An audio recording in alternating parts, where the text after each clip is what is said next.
A collective sigh of relief could be heard out of the Rose Bowl last week as UCLA held on against Ty Detmer and BYU to win their season opener. All-American candidate Tommy Maddox set Pac-10 freshman passing records last year and could very well top the UCLA charts before he's finished. Junior Kevin Williams balances the Bruins, who are playing in Knoxville for the first time since 1985. Back-to-back SEC championships have done nothing to deter the enthusiasm at Tennessee, nor has the dynamic combination of Andy Kelly to Carl Pickens. An electrifying punt return, and this 75-yard TD pass from Kelly gave Pickens and the Volunteers all the offense they would need last week at Louisville. Today, a top 25 clash. UCLA battles Tennessee next. Live from Neyland Stadium on the bank of the Tennessee River, TBS Sports is proud to continue our 8th consecutive season of SEC football. Today, we're in Knoxville, Tennessee, in front of more than 90,000 Big Orange fans as the 21st-ranked UCLA Bruins take on the number 11 Volunteers of the University of Tennessee. Hello, everybody. Along with Tim Foley, this is Bob Neal at Neyland Stadium, a hot Neyland Stadium. And speaking of hot, we've been here many times over the years, and the Tennessee Vols give us exciting football always, and a lot of times, a lot of offensive firepower. How about 91? We've seen a lot of offense in the past, but they're returning 2 starters this year. 9 guys got drafted by the NFL. They come back with Andy Kelly and Carl Pickens. And it's they're going to try to get the ball to Pickens. Obviously, he's just a stellar athlete, but they're going to come at UCLA early and try to play smash mouth with them with a couple of freshman tailbacks and drive the ball down their throat. Now, UCLA has struggled the last couple of years in the win-loss column. They've been without a star. 3-7, 5-6, no Gaston Green, no Troy Aikman. Well, they got one now, Tommy Maddox, and he's enough to scare you to death if you're a defensive coordinator. If they can protect him, give him some time, and develop a little bit of a running game, it's going to be a long afternoon for the Tennessee defense. So the UCLA Bruins ranked 21st in the country. Tennessee ranked 11th. Last time they played back in 1989, Tennessee won the ball game, successfully running the football. Now, since we have a big West Coast audience with the folks from L.A. here, UCLA, we brought in Ron Thulin. He's sideline, and it's breakfast with Ron. Ron? Thank you, Bob. Exactly right. It is breakfast, however, with the Bruins. Now, don't forget, this team is on West Coast time. They woke up this morning at 5:30 Pacific time. The game is at 9:40 Pacific time. They have to overcome that. Another thing that UCLA must overcome today is the 90,000 plus here at Neyland Stadium. Terry Donahue says he doesn't expect the crowd really to affect his ball club. They have been practicing with noise all week. But the big problem for UCLA, according to Terry Donahue, is the heat. The normal temperature here in Knoxville this time of year is 83. They're expecting a high of 95 today.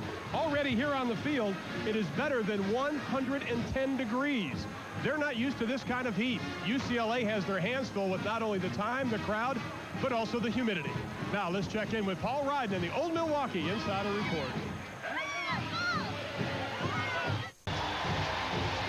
Neyland Stadium, more than 90,000 today. They can wedge as many as 97,000 or even a little more into this stadium. It's the second biggest city in Tennessee on game day. And we are on the banks of the Tennessee River. A hot, humid day, and Big Orange football is what it's about in Knoxville, Tennessee. And they certainly love here in the SEC to bring what they like to call the surfers in from the West Coast and play them. And UCLA is here today. The last time these two teams played was out on the West Coast. Tennessee won that football game, and Tim, you and I were talking about that. A couple of freshman running backs for Tennessee played very well in that game by the name of Webb and Cobb. Exactly, and that's the thing they're hoping for from Hayden and Stewart. But let me tell you what, the UCLA Bruins, they didn't bring their surfboards.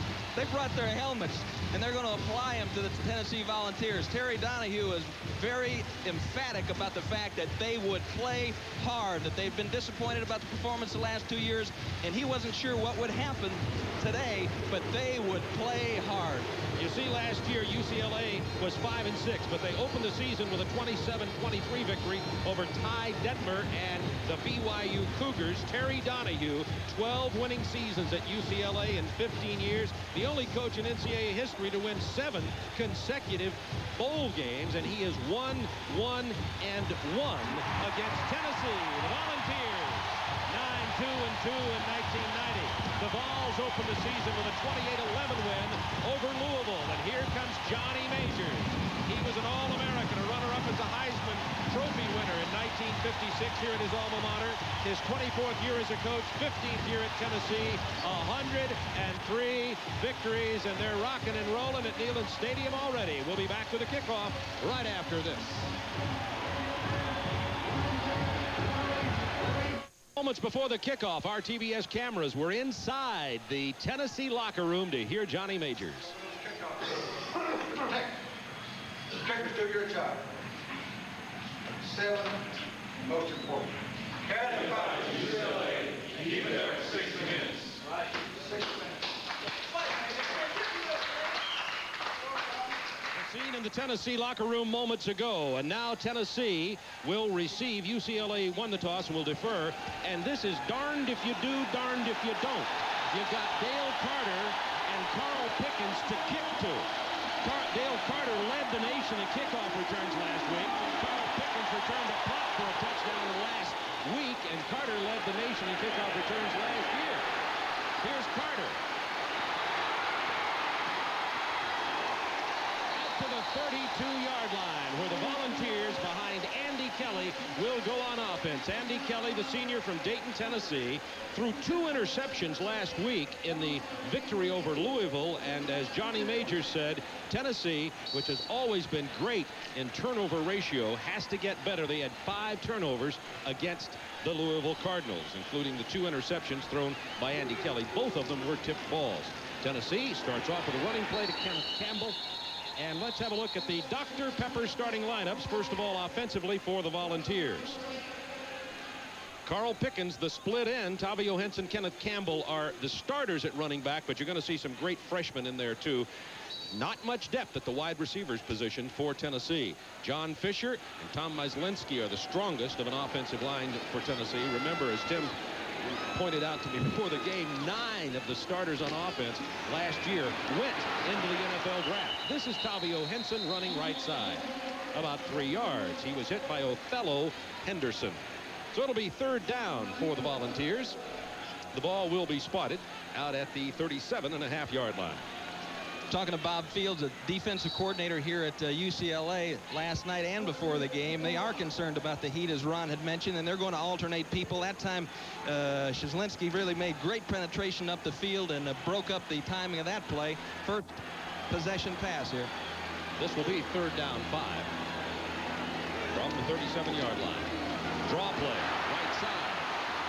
Short of the first down is Tavio Henson. He goes down at about the 38-yard line.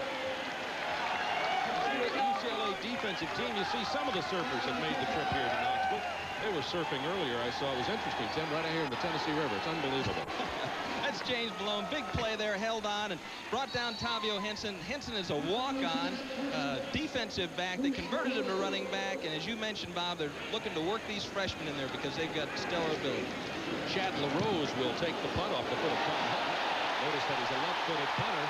And in the spirit of Tennessee, he opens with a great punt. Could have gone dead at the 1, but goes into the end zone for the touchback. A 61-yard punt from the true freshman punter from Memphis, Tennessee. And here's the man Tim was talking about. Number 8 for UCLA is Tommy Maddox. Tommy Maddox last year, 2,682 yards passing as a freshman, threw for 409 yards in one game against Southern Cal. That is a UCLA record. He is 6'4", 195 years, 95. He's an older sophomore, 195 pounds from Bedford, Texas. Tommy Maddox.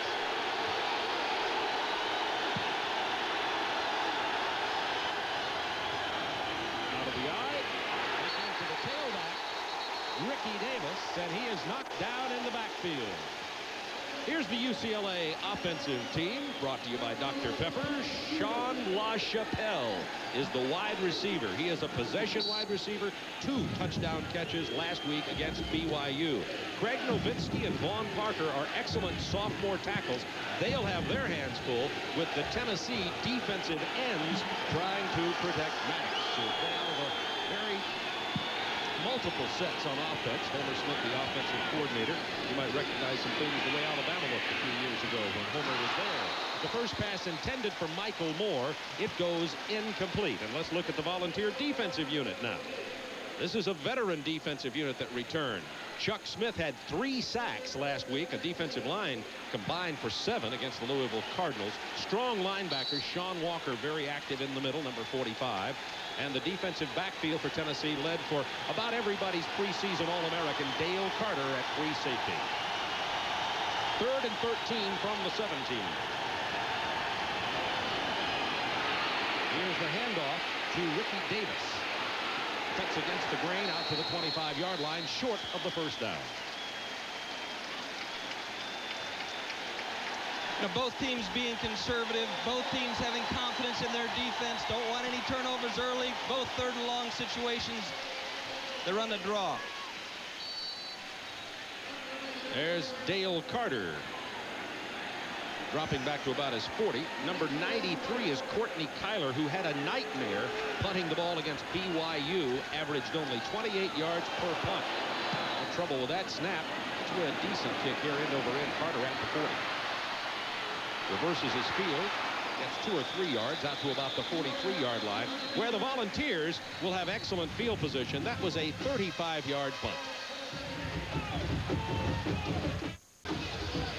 Opening moments of the first quarter, scoreless game. Both teams 3 downs and out. It'll be back to Tennessee, and Ron Thulin's on the sideline. Bob, this is only the 3rd time in 20 years that Tennessee had their home opener during the day. The other 2 times prior to today were against UCLA. Believe it or not, both games ended up in a tie. Bob and Tim.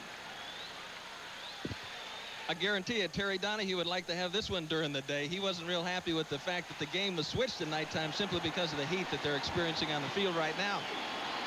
Aaron Hayden, number 24, the true freshman running back in there for Tennessee.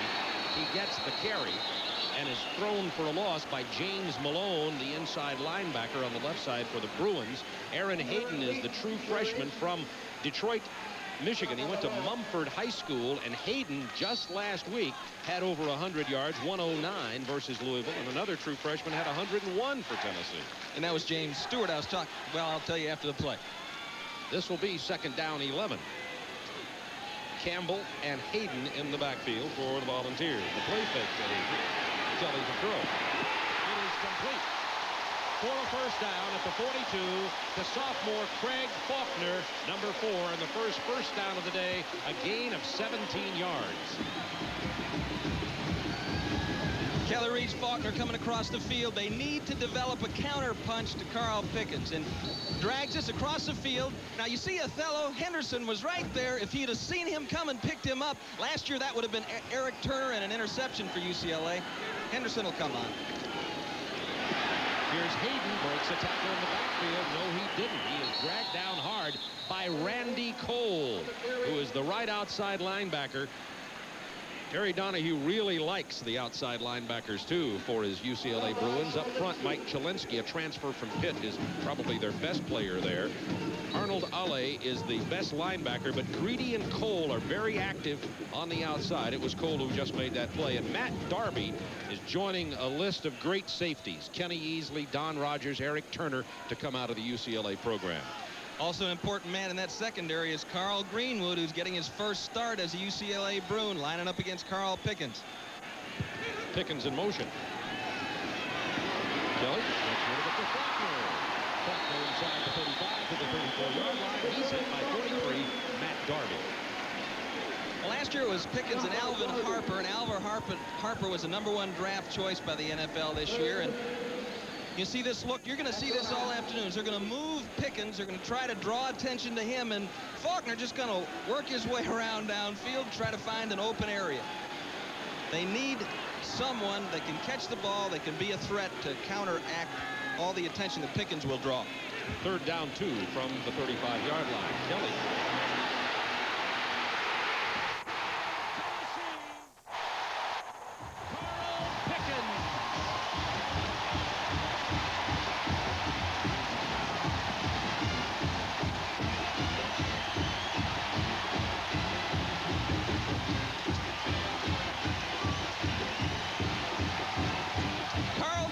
Did a wonderful job. He came off the line. Greenwood was looking at him. Pickens was just kind of loafing down the field. The ball went into the air. He took off, and Greenwood couldn't make up the ground. Just kind of lulled the young defensive back to sleep on that one. Well, a game and a portion of a quarter and 2 touchdown catches already for Carl Pickens. The point after by Kevin Windelbo is good. And the Tennessee Volunteers take the lead 7-0 with 9:13 remaining in the first quarter. You see him just loafing down the field. No big deal. All of a sudden, you know, and Greenwood says, what's that noise? And that's Pickens taking off. Beautiful throw by Kelly. The Tennessee Volunteers have the lead at Neyland Stadium. So Carl Pickens with his second touchdown catch of this young season. He had a 75-yard TD reception last week against Louisville. This one for 34. Good protection there, and Kelly read it well. This is something that they've worked on in practice. You can tell he wasn't coming out running. He was coming out just trotting, and then all of a sudden, bang, he took off when the ball hit the air, and Greenwood just couldn't recover. This is Joey Chapman kicking off for Tennessee.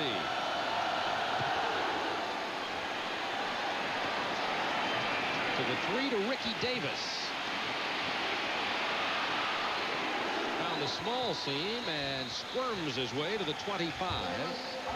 So Tennessee gets out in front with an excellent drive. 5 plays, 57 yards, only 219 on that drive.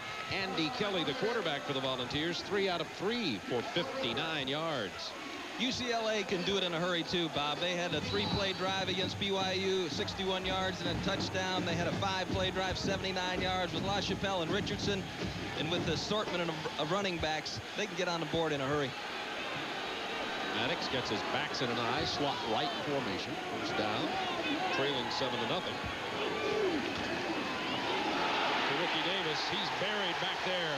However, a penalty marker is down at the 21-yard line. Looked like somebody may have gotten a hold of a face mask. Shazan Bradley and Casey Rogers were the penetrators off the defensive line. There's Shazan Bradley, who was a former linebacker. He's up to nearly 270 pounds now, according to Johnny Majors. And I was talking to Rex Norris, who's the defensive line coach here, and he said this kid's just got amazing. An incidental face mask against the defense, 5 yards, repeat first down.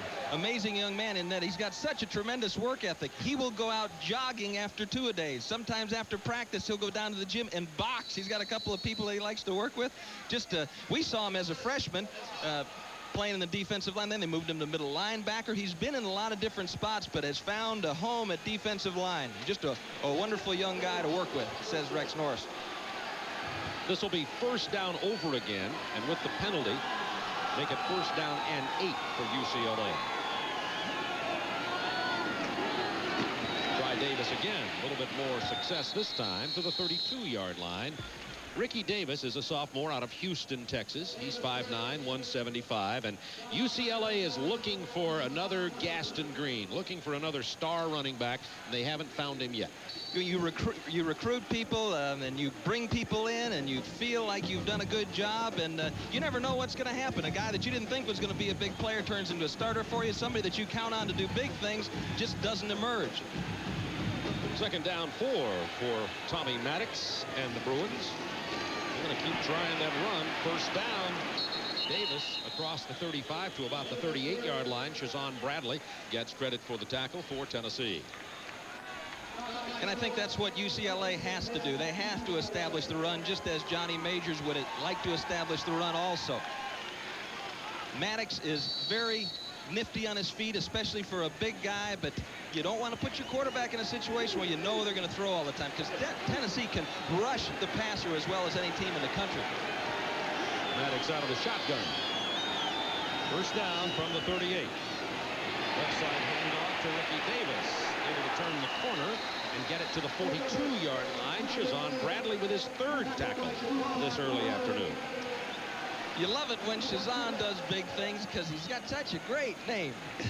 So that's what Ricky Davis was hearing on that run. Here comes Shazan. Zoom. Look at that flip back there. It's going to be big, big trouble. 87 is Paul Richardson, and he is tossed down at the 25-yard line. Ernest Fields with the stop. A loss of 16 yards. Well, that'll stop a drive.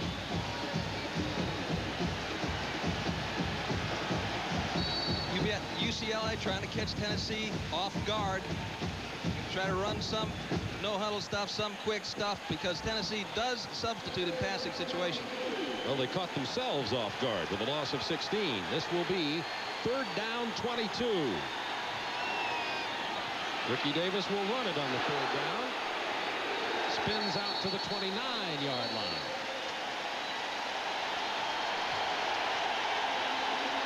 Tommy Maddox, who threw for 2,682 yards last year, has only thrown the ball once on UCLA possessions so far today. And UCLA on 4th and 19 will have to get rid of the ball. Courtney Kyler in there, the sophomore from Santa Ana, California. As you mentioned, Homer Smith, the offensive coordinator here at UCLA, he's done a number on Tennessee before. A couple years ago when he was at Alabama. This is a good punt from Kyler. It drives Carter back to the 15. Penalty marker down. Carter goes down. They're flying all over the place. But the first flag went down back at the Tennessee 25-yard line. Man who made the tackle is Kevin Jordan. 53-yard punt. 29-yard return, but it'll come back.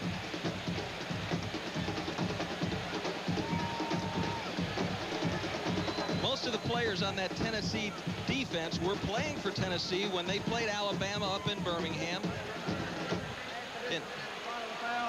First down. Homer Smith orchestrated an offense that ran up 47 points on that Tennessee defense. So they've seen these formations before and this pattern before. They're a lot better football players now than they were then, though. We have 5:39 to go in the first quarter. Tennessee has the 7-0 lead on the 34-yard touchdown pass from Kelly to Carl Pickens. UCLA moving the ball, tried a little razzle-dazzle. It backfired on them, and now the Vols have it again.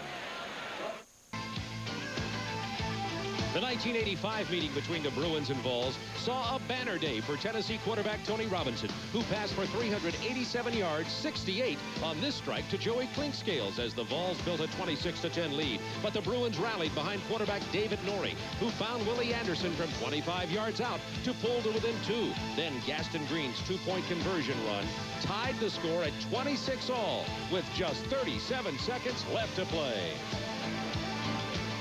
That was a great one in 1985, but we're 1991 now. 5:39 to go in the first quarter. First down 10, Tennessee from the 7.5-yard line.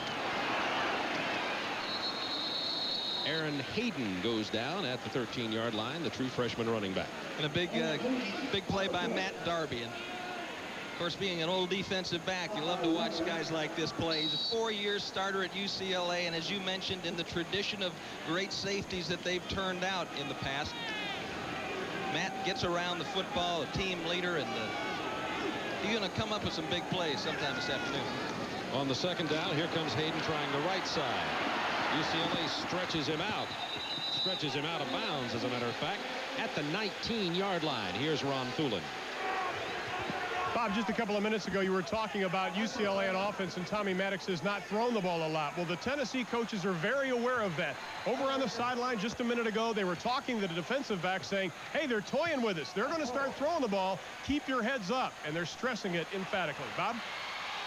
Well, that's Tim Keene down there, the defensive backfield coach, keeping those guys alert. They've watched films. They've watched films all week long. They know what he can do, that's for sure. Third down 4, 2 freshmen in the backfield now. Kelly wants to throw. That's somebody right in his face. He's going to underthrow it, and nobody will be able to get back to it. Craig Faulkner was the intended receiver, covered by Carlton Gray, but Kelly had to throw that one under a lot of pressure right in his face. You're going to see James Malone coming here. Young man from Dallas, Texas. He was voted the most improved player on this defense last year. Kelly kind of rolls to his left. You're going to see number 58 show up here. Bang. Knock him down. And I'm impressed with Faulkner's speed. He was running right with Gray there. Gray is an excellent defensive back from UCLA, and Faulkner was pulling even or pulling away. Tom Hutton had a 60-yard punt last time, the freshman punter for Tennessee. This is Chad LaRose fair catching at the 36.5-yard line for UCLA. Tennessee leads at 7-0 with 4:42 remaining in the first quarter. That was a 45-yarder. Tennessee leads at 7-0 on the 34-yard TD pass from Andy Kelly to Carl Pickens. couldn't get anything happening that time as they began their offensive series inside the 10-yard line. So UCLA takes over at the 36. And Maddox, who's only thrown one pass, and as Ron Thulin was telling us, the secondary coach, defensive coaches for Tennessee saying, don't let that fool you. He's a dangerous man with the ball in his hand. He's going to throw again. Screens it out to the right side. This time it is complete to Sean Wills. Wills down at the 42-yard line. Sean Wills is a senior from Hanford, California, who's 5'11", 180, one of the tailbacks. We'll see 3 or 4 back there, and he's a good receiver. He'll make a lot of catches. Yes, he will. He played behind Brian Brown last year, but he does catch the ball exceptionally well coming out of the backfield. Had 18 catches last year. Wills and Khalif Carter are now in the backfield. Second down, 4. Stopped short of the 45-yard line is Khalif Carter. He's a big 230-pound fullback from Huntington Beach, California. And I would say that they like the left side of that UCLA offensive line with Spalding and Nowitzki. Nowitzki, a starter, a good, strong starter. Started 11 games last year, good, strong player. And Spalding is one of 2 players to also start 11 games. So those guys have been working together in critical situations. I think they'll like the left side. Third down, 1, a long one.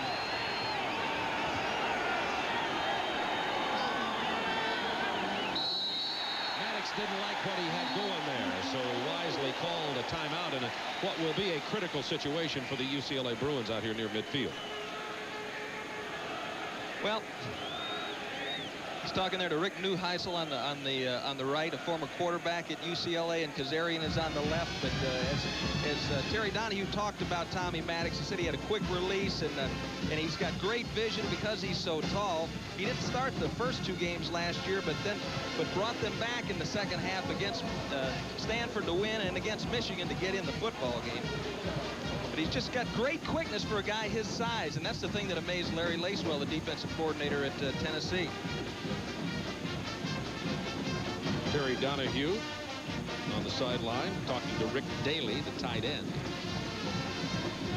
And Maddox is the star that they're looking for. He's a sophomore captain, which means he's well liked by his teammates. They respect his leadership ability, and he is the guy. He is the Troy Aikman or the Gaston Green. They're looking for a running back, though, too, to go with him. By the way, Braves baseball continues tomorrow on TBS as the Braves host the Dodgers beginning at 2:05 Eastern Time. Heading into today's game, Dodgers hold a half-game lead after the 5-2 win last night. Chip Carey, Don Sutton, and Pete Van Wieren will have the action tomorrow at 2:05 p.m. as the Braves battle the Dodgers for the Western Division title in the National League. Third down, 1, UCLA. First down for Sean Wills. After all that timeout, I guess you have to say instead of razzle-dazzle, they went with execution. I think so. And, you know, Homer Smith is going to give you a lot of different looks, but it all comes down to being good at the basics. I mean, he set records at UCLA running a wishbone back in the 70s. And, of course, at Alabama, they set records and came back and set records last year throwing the football. So he can do it all. He's been around football for a little while. Experienced guy. First down, 10 out of the shotgun. Maddox, plenty of time, complete for the first down to the 36-yard line to Paul Richardson, 50-year senior from Los Angeles, who's had an injury-plagued career, but is an effective wideout matching Sean LaChapelle. Now watch this protection. Let's talk about that first. You see Bailey working there. He throws off, but he's still got time to throw the ball with nobody really in his face, and he throws the deep out cut, the hardest throw to complete. He throws it over Miley here, gets it up in the air before Lewis can get there, and it's just a nice throw. If they don't get pressure on Maddox, you're going to be ringing the towel. First down, 10 at the 36 of Tennessee. Best penetration so far by UCLA. A yard or 2 that time by Sean Wills. He is tackled by Ernest Fields, number 23, the right linebacker for Tennessee. Fields is a senior from Milan, Tennessee. He's 240 pounds. Fields, Walker, Darrell Hardy, solid linebackers here for Tennessee in 1991. Experienced, all have been around a long time. All have been good players throughout their career. They know what they're doing, and there's such a feeling of togetherness there that They're a dangerous group. On the second down, pressure on Maddox, spins out of trouble, but doesn't get much. Back to the line of scrimmage. There's that Tennessee pressure. Mims got him, but the quarterback pressure came from number 5, strong safety Roderick Lewis. Larry Lacewell, the defensive coordinator, bringing pressure from both corners. You see Miley coming, the cornerback coming, and the strong safety coming. Maddox concerned about protecting that football. He had a little bit of trouble with it last week against BYU. Wisely pulled it down. Third down long, 3rd and 8 at the 34 of Tennessee.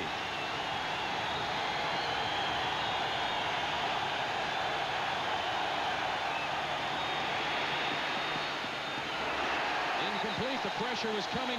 Penalty marker. Did I see a flag go down there?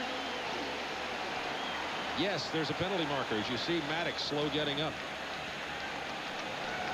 That could be a big defensive mistake if it's what most people here think it is, and that would be roughing the passer. Al Ford's our referee. He's the man in the white hat heading the SEC crew today. 15 yards, automatic first down. Big mark off. They're going to put this ball inside the 20 at the 19-yard line.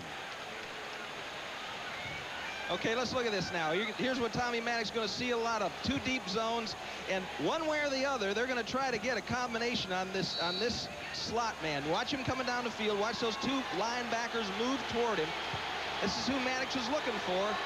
Come right there. They got a double on that guy. Maddox throws it away, but he's roughed, and it's a penalty on Tennessee. First down for UCLA. From the 19-yard line. Maddox lost the handle on the ball. Once again, he was feeling the pressure. Tennessee has had 7 sacks last week against Louisville. This time, Kerry Bailey, 53, was back there. Chris Mims. Now he's a little play pass action here, and I think Maddox is obviously more concerned about protecting the football, not throwing the interception. Last year in their 6 losses, I think he had 12 interceptions, so he's trying to be more ball security conscious. On the second down 10, misdirection play, stumbling forward and tagged to the 4-yard line goes Khalif Carter. Not pretty, but effective. That's a first down, a gain of 15 yards, and UCLA threatening to tie this game. Tennessee has the lead 7-0 inside a minute remaining in the first quarter.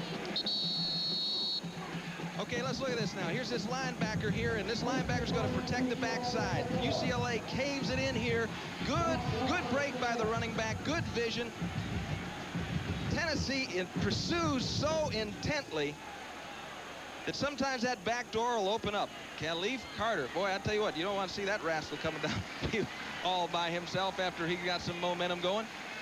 Tennessee just helping Sean Walker, the middle linebacker, off the field. They're not letting him put any pressure on his right leg. We'll get a report from Ron Fooling as to what the status is on the starting middle linebacker for Tennessee. First and goal from the 3 Bruins. Maddox rolling under pressure. Down he goes at the 8. Coming from the opposite side, number 22, Floyd Miley.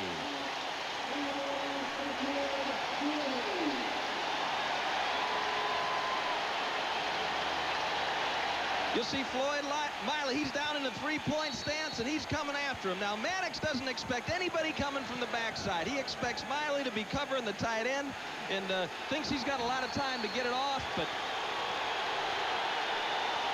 Tennessee defense wins on that one. Second down goal from the 9.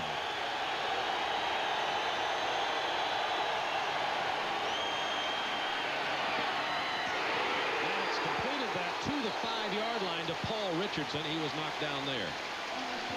Quick release, and that's the end of the first quarter with UCLA threatening, but Tennessee leading by a score of 7-0. It'll be a big third down conversion when we return to Neyland Stadium. Well, Tennessee leading 7-0, but UCLA threatening. Big third down call. Any kind of prediction here, Coach Foley? When you got Homer Smith pulling the trigger, you never know where it's going. He'll find a weak spot. He's got the tendency, but they like Sean Chappelle down here. If they can get it to him, they'll get it to him. He's sure-handed and certainly was excellent against BYU last week. All right, they're going the opposite way now to begin the second quarter. Last week, UT held Louisville to 4 downs and no points from the 2-yard line. They can stiffen it up down here inside the 10.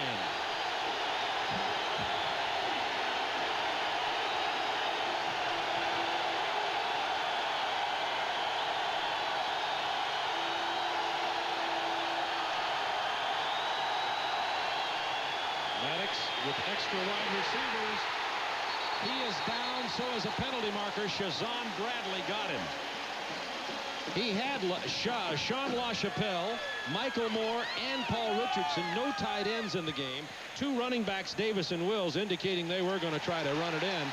The call is holding against UCLA. So Tennessee denies the Bruins the end zone, and they'll have to go for the field goal. And that is not exactly a strong area for UCLA. Luis Perez is their kicker. He is a walk-on from El Camino Junior College.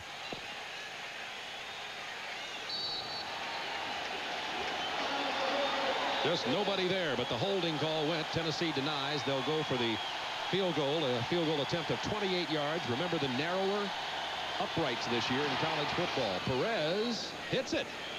So Perez puts UCLA on the board. 7-3. Tennessee leads after the Volunteers hold inside their 5-yard line. And speaking of kickoff, UCLA getting the ball short. It's down to Dale Carter at the 10. And he goes down at the 28-yard line. And here's Ron Thulin. Bob, let's update you on the condition of Sean Walker, injured on that last defensive series. He has injured his right ankle, the same ankle he hurt last week. The doctor says they're going to tape him up, and they're going to see if he can play right back on the next series. Bob? Thanks, Ron. Well, if he can't go, then they go to Reggie Ingram, and Reggie is a talented young guy. He just doesn't have the experience of a Sean Walker. Sean's got kind of a tranquilizing effect. Everybody is confident and calm if he's in there, and Reggie, of course, just doesn't have the experience of Walker. Kelly's going to throw. Has Faulkner open for the first down. And a little bit more, and hard out of bounds at the 43. That's a gain of 15 yards and 3 catches for Faulkner, who last week against Louisville had none. They're getting extra attention, or giving extra attention to Pickens here, and Faulkner's one-on-one with Carrollton Gray. Now Gray's going to have to go after him a little bit. As the ball arrives, Gray ought to be there, and he is talented enough, and he's got enough speed. He needs to suck up a little bit on Faulkner and eliminate that opening. On the first down, the ball is given to the other freshman running back, James Stewart, who simply had 101 yards last week. The 2 true freshmen, both over 100. First time it happened at Tennessee since 1973. One of the things that the UCLA secondary has to be concerned about, though, Bob, is that they've thrown long early. And I'm sure that they're conscious of that. They don't want that to happen, but they can't just back off and give them those 10-yard outcuts. Here is Stewart. Inside UCLA territory near the first down. James Stewart is 6'1", 195 from Morristown, Tennessee. Went to West High School there and is, as you can see, a lanky, powerful running back, and his nickname is Little Man. Talking to Charlie Coe, the running back coach, he says this guy really explodes off the break, can really accelerate, whereas Hayden is a more of a slasher type runner. This guy's got a real power pack, and he'll unload on you. Speaking of power pack, both Stewart and Hayden are in there now. Stewart's 33, Hayden's 24. Third down, less than a yard. Stewart, first down, and more. To the 44-yard line. May have struggled at 43. Carl Greenwood made the stop. First down, Volunteers. Tennessee's offensive coordinator, Phil Fulmer, also the line coach, and he's developed more guys that have gone on to play in the NFL. You quit counting after a while. Last year he had 2 first-round draft choices, Antoine Davis and Charles McCray, and just a fantastic developer of young talent. On the first down 10, Kelly to go to the air again. Penalty markers down in the Tennessee backfield. Kelly driven out of bounds at the 38-yard line. Tennessee leads at 7-3, 12:54 to go in the first half. Tennessee 11th ranked in the nation. UCLA 21st ranked. Bruins beat BYU in their opener. Tennessee defeated Louisville in theirs. This is the home opener for the Holding Vols. on the offense, 10 yards from the spot of the foul. Well, if someone ever accused Phil Fulmer of being conservative in his play calling, he is trying to do away with that reputation right now. Johnny Majors must have said take the gloves off, because they were sending them all deep again that time. They're throwing it down the field. 4 penalties for 42 yards for Tennessee early in this ball game, leading 7-3. That last time you had Darby matched up downfield. And Tennessee's going to get a timeout. Andy Kelly called it to come over to the sideline for a chat with Randy Saunders, former UT quarterback, and he's on the phone with Phil Fulmer upstairs. There have been a lot of assistants. Both these head coaches have turned out a lot of assistants that have gone on to be head coaches and coordinators at other schools. Terry Donahue is just it seems like 30 or 40 guys that have been through there and that have learned from him and have grown from their association with him and then moved on. One of the classiest guys in college coaching today. 16 years. Let's go to Ron Thulin. Well, Bob, the last couple of years have been very difficult for Terry Donahue. He says, however, he likes this team a lot. But the big years for Terry Donahue were the bowl years. 7 straight bowl games, and what a record during that time. The Cotton Bowl a couple of years ago against Arkansas, his UCLA Bruins, in fact, held Arkansas to just 45 total yards. And he credits that ball game, as a matter of fact, with Tommy Maddox coming to UCLA. At the Cotton Bowl in Dallas, Maddox visited with Troy Aikman. He made his decision. Bob?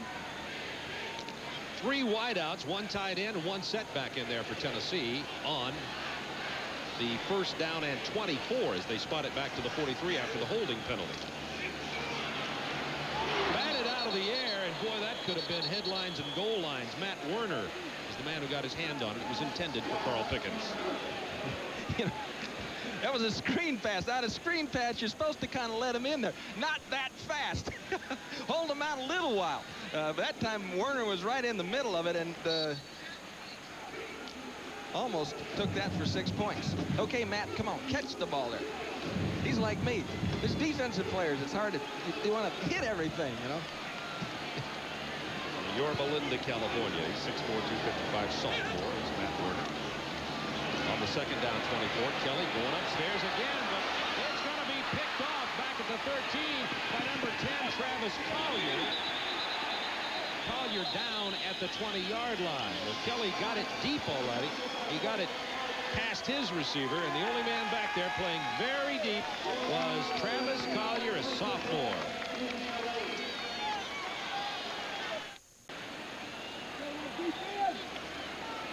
Okay, here we go. You got a slot here, split end here. They're crossing. They're trying to get hold these linebackers, and McCleskey's going deep here. You can just barely see Collier, and Andy Kelly winds up and whips it as far as he can throw it, but Collier's back in center field. He's kind of playing a robber defense. He eliminates that area in the middle of the field about 18 yards deep. Nothing there. McCleskey reads it, and Collier goes down after catching a punt-like interception.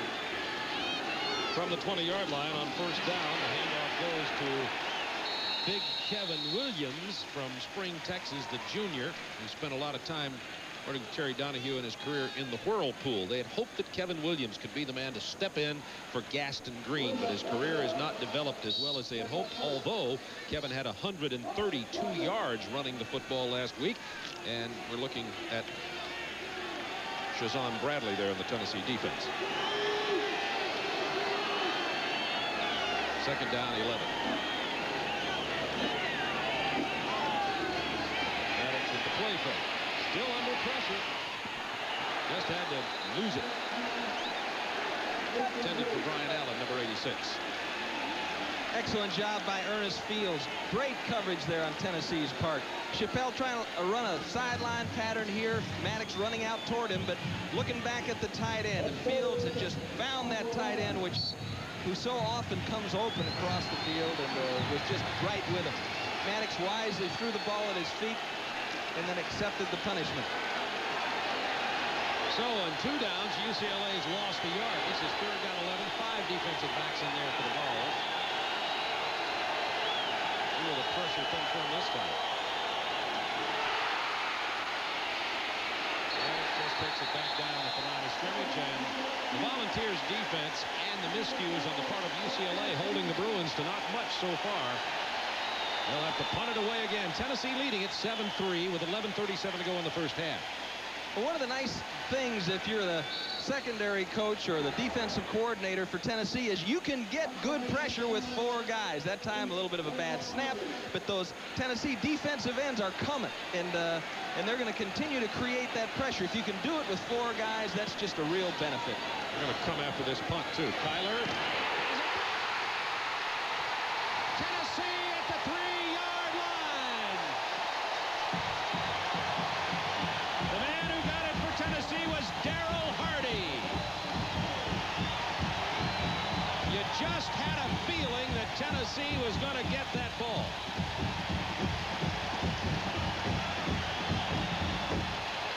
Tennessee is coming, and it just takes a little too long. Hardy is there with the block. Orange men all over the place. Big pressure. Terry Donahue talked about the kicking game, how he thought it was going to make a difference. Tennessee inside the 5. Gives it to Hayden. Hayden is stopped. Well, he's not stopped yet. Finally, the whistle sounds. He was still struggling, still churning. Hayden rushed for a touchdown last week against Louisville. So Tennessee with a big break here, leading 7-3, and the block punt. Reggie Ingram, by the way, is the man who fell on the ball down there at the 3-yard line after Hardy blocked. And Bob Field, the defensive coordinator for UCLA, needs someone in his defense to step up right here. Somebody to make a big play. Keep them out. Just give them 3. 2nd down goal. Tennessee in that power formation. Both the freshmen are in there. This is Stewart. Denied the end zone.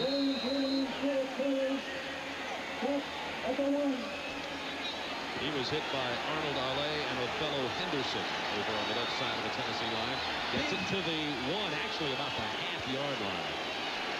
Tennessee working over on Daphne and Maslinski's side, 2 of their strongest linemen. Big play by Ale. 3rd down, less than a yard. Excuse me, Tim. Sorry.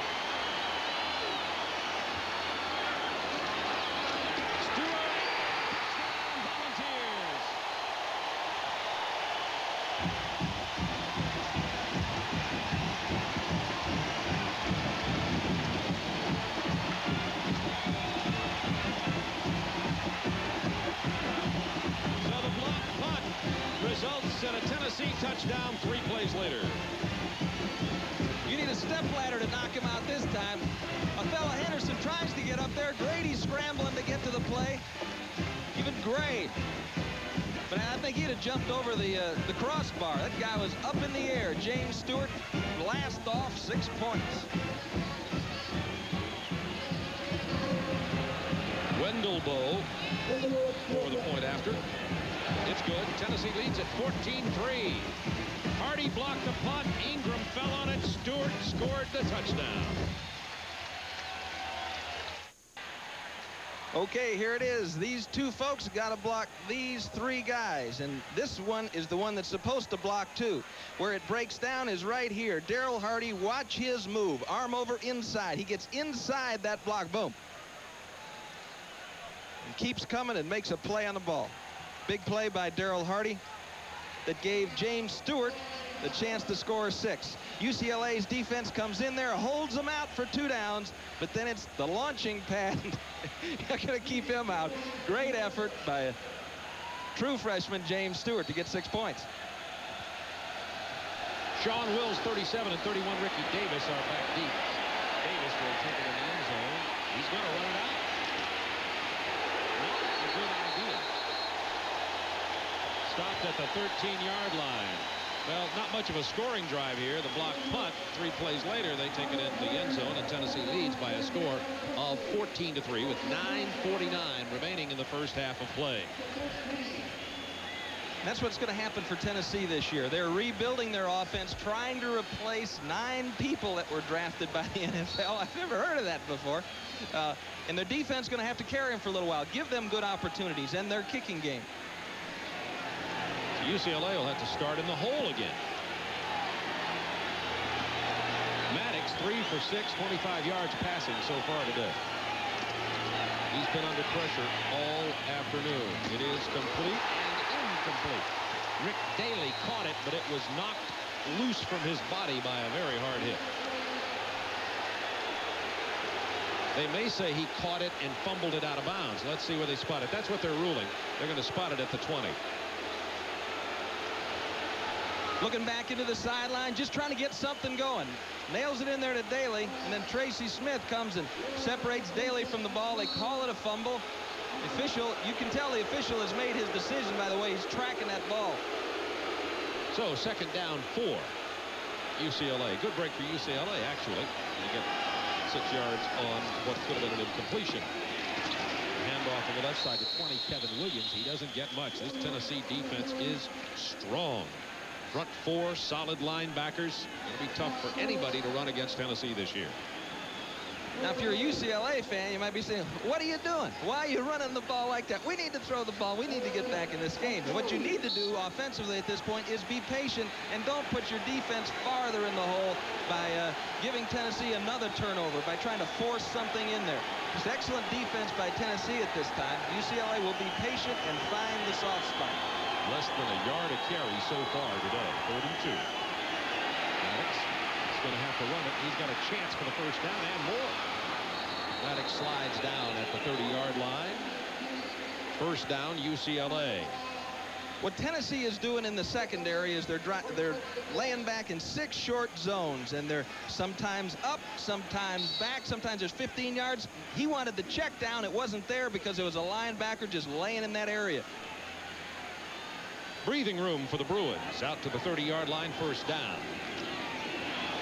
Maddox sidearms it to the 33-yard line to Kevin Williams. He is hit instantly by Jeremy Lincoln, the left side cornerback for Tennessee. There's Williams, number 20, the junior. Also, he came out of Texas. And he looks impressive with the football against BYU, and Donahue just feels that the young man has tremendous potential. He's been there for 4 years, and durability's been his problem. He hasn't been able to put more than 2 games together. On 2nd down 8. Maddox had a little time that time, but short-armed it to La Chapelle, who wanted a flag, didn't get it.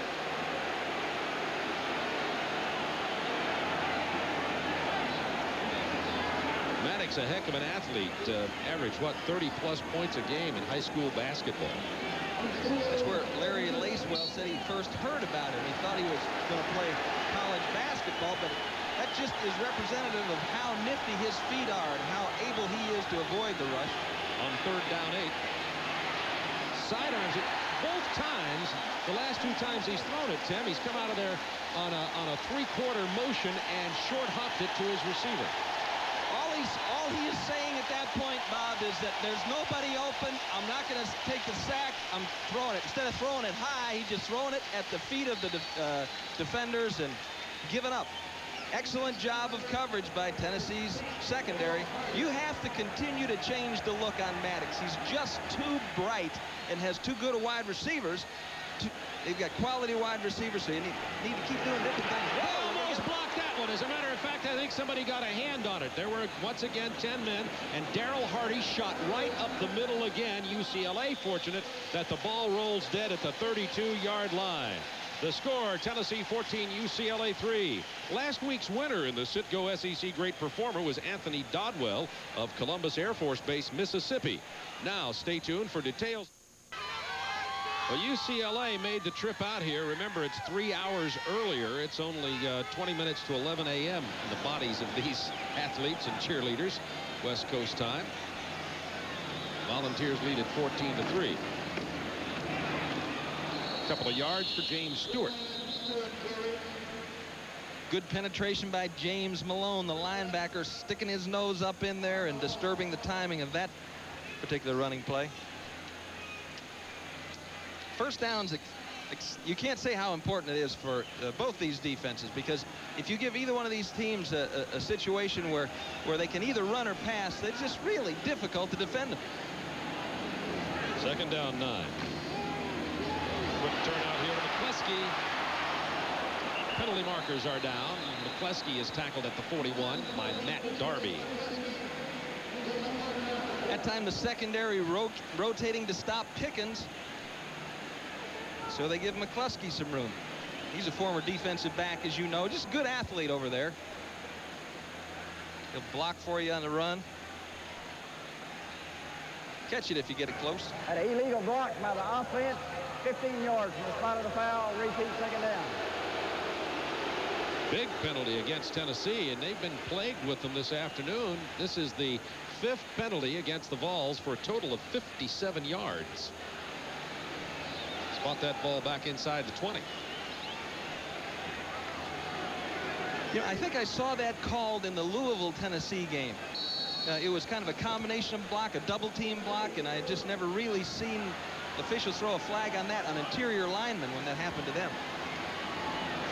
Pickens, Fleming, Faulkner, McCleskey, 4 wideouts in there for Tennessee. They toss it to Pickens to get him in the open field because you see what he can do.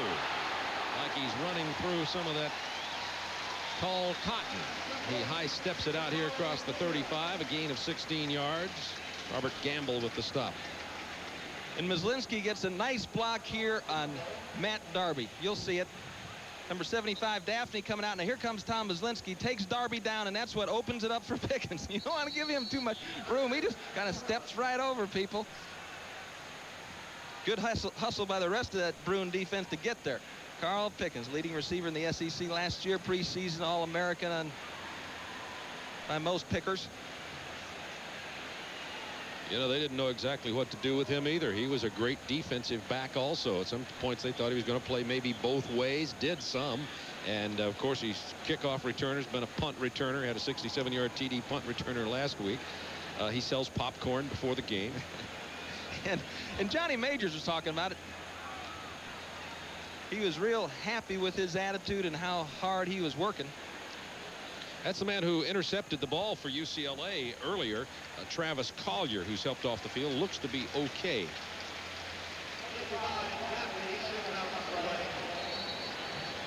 And both players on both these teams are losing a lot of liquid.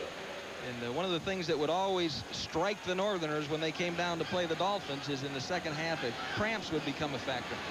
Bernard Daphne was helped off the field also for Tennessee. The ball's starting left. 3rd down 7. Kelly, short drop, wafts it. Miscommunication. He had Corey Fleming out there. It looked as though Fleming was the man who was supposed to break it down the sideline and didn't. You know, in talking to Randy Sanders, a receiver coach for Tennessee, I was saying, well, what's the hardest thing? You see him there just patting Corey on the behind there. The hardest thing for those new receivers to learn is to adjust their pattern after the ball is snapped, because you might not run the pattern that was called. You may have to make a move. It's another cannon shot. He had one more than 60 earlier. LaRose wisely going to let that one get in the end zone. That's a 64-yard punt to go with his earlier 61-yard punt. This young man, he's a left-footed punter, which coaches like because it shows a little different look to the punt receiver. So today, 97,117, 3rd largest crowd in Tennessee history here at Neyland Stadium. See the average attendance last year per game. They averaged over 95,000, second only to Michigan. Ohio State, Penn State, and Auburn came in there. And this is just a couple of hundred short of the largest crowd ever, which was against Vanderbilt here. On the first down, running room on the outside for Ricky Davis to the 29-yard line. One of the few successful running plays for UCLA today. Well, that time they attacked the perimeter a little bit more as opposed to working up inside. As I said, Homer Smith is going to probe, and that time they got a good block by the tight end that enabled Ricky Davis to get some room running laterally. 2nd down 1.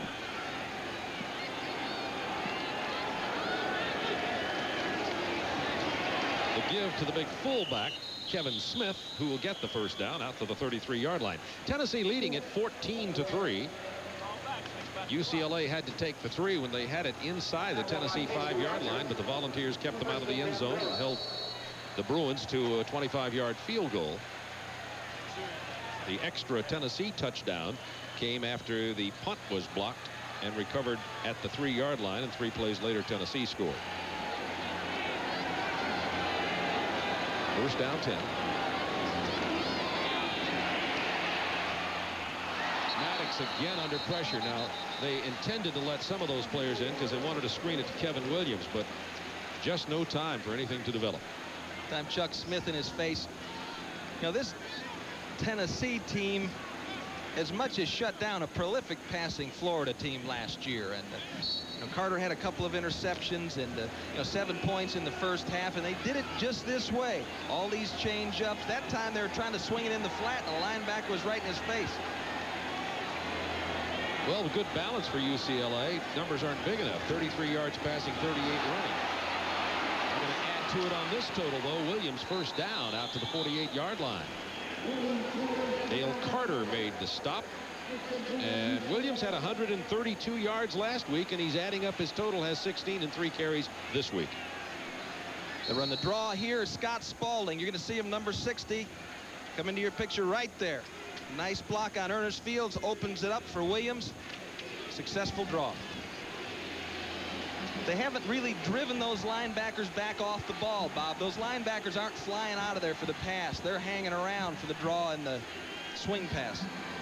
Kevin Smith and Kevin Williams in the backfield. Maddox batted out of the air. He can't find the passing lanes. This time J.J. Surlis, the 6'4" right tackle, made the play, and a penalty marker is down once again over on the far side of the field. I talked to Rex Norris about that, the defensive line coach here at Tennessee, and I asked him, do you teach that? And he said, no, it's more or less instinct, because Chris Mims, who's a defensive end, led Tennessee's defense in passes broken up. They do a great job here at Tennessee getting their hands in the air and knocking the ball down.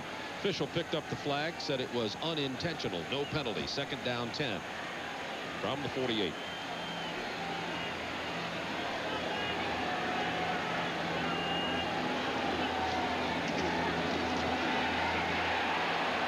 Maddox, I don't know, Tim. Something is really strange about his throwing motion. We've seen 5 or 6 passes. I know it's pressure, but that time Kerry Bailey was the problem with his throwing motion. He's trying to get his feet under him and get it out there. He finally found an open man out in the flat. I think Smith was out there by himself, but he just didn't have time to gather himself and deliver the ball. Not what I expected in terms of his release and his motion. I mean, and this is 5 or 6 times today. Sometimes under no pressure. Well, those times, Bob, I think that was when there was nobody open. He just had to throw it away. Watch him again here. No problem that time. On the third down, Shazan Bradley gets Maddox. Loss of 8 yards. What a day for the sophomore quarterback. And he's not getting up, Bob. As you see, the rush is just caving in. And again, this is one of the strongest pass rushes they'll see all year long. This Tennessee defense is going to do it to a lot of people. As we mentioned, Tommy Maddox is not getting up. And as Terry Donahue mentioned to us last night, this is our guy. Maddox is the man. He is the star. He is the leader. Jim Bonds, a senior who did start some at the beginning of last year, is the backup quarterback. But I'll tell you what, there's a huge drop-off in talent. Maddox gets off the field on his own, kind of ginger there with his left arm. Let's see what happened. No, he's not got a lot of meat on him. He's built kind of like a basketball player in the sense that he's 6'4", 195 pounds, and he's taking a licking today. Now, Kyler, here's a guy with some meat on it. Dale Carter back at his 22-yard line. Kyler's had Tennessee balls in his face all day on the punts. This time, Tennessee's going to cover the block for the return of Carter, who takes it at the 27, down to the 34-yard line. The Volunteers will take over there. A punt of 34 yards. Well, Maddox went off the field, shaken up, the UCLA quarterback, and now Tennessee's star free safety Dale Carter is down on the field. He tried to walk off with the aid of the trainers, but he just was suffering too much pain and literally just collapsed down to the turf here. They were looking at his left knee. Penalty marker is going against Tennessee. Let's see if we can find out what happened to Dale Carter.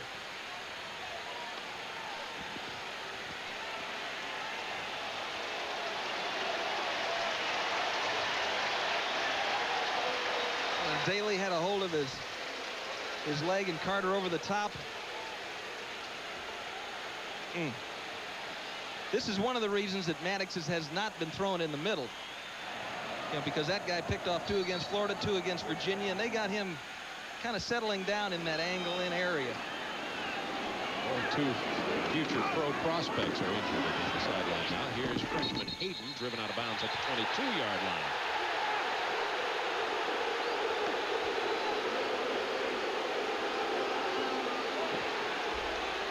Garrett Greedy made the stop for UCLA. Here's the story of the game. 3:26 remaining in the first half. Tennessee leading it 14-3, and Andy Kelly to Carl Pickens' first quarter touchdown. Then a blocked punt by Tennessee and a touchdown run of 1 yard by Stewart, and a 25-yard field goal for UCLA. Second down 9.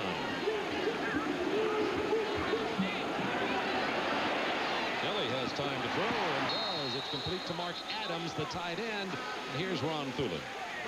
Well, Bob, an update on UCLA quarterback Tommy Maddox. He has taken a helmet into the shoulder. He has been in obvious pain. The doctors and the trainers have worked on that left shoulder. They say they're going to try to put him in for the remaining part of this half and see what happens. So it looks like Tommy Maddox is going to play. Thanks, Ron. So perhaps more of a bruise than an actual injury. And there's Carter. You see they're working on his left leg. They're feeling around the knee. That's a ligament attachment that the doctor's looking at there. Third down 15 Volunteers.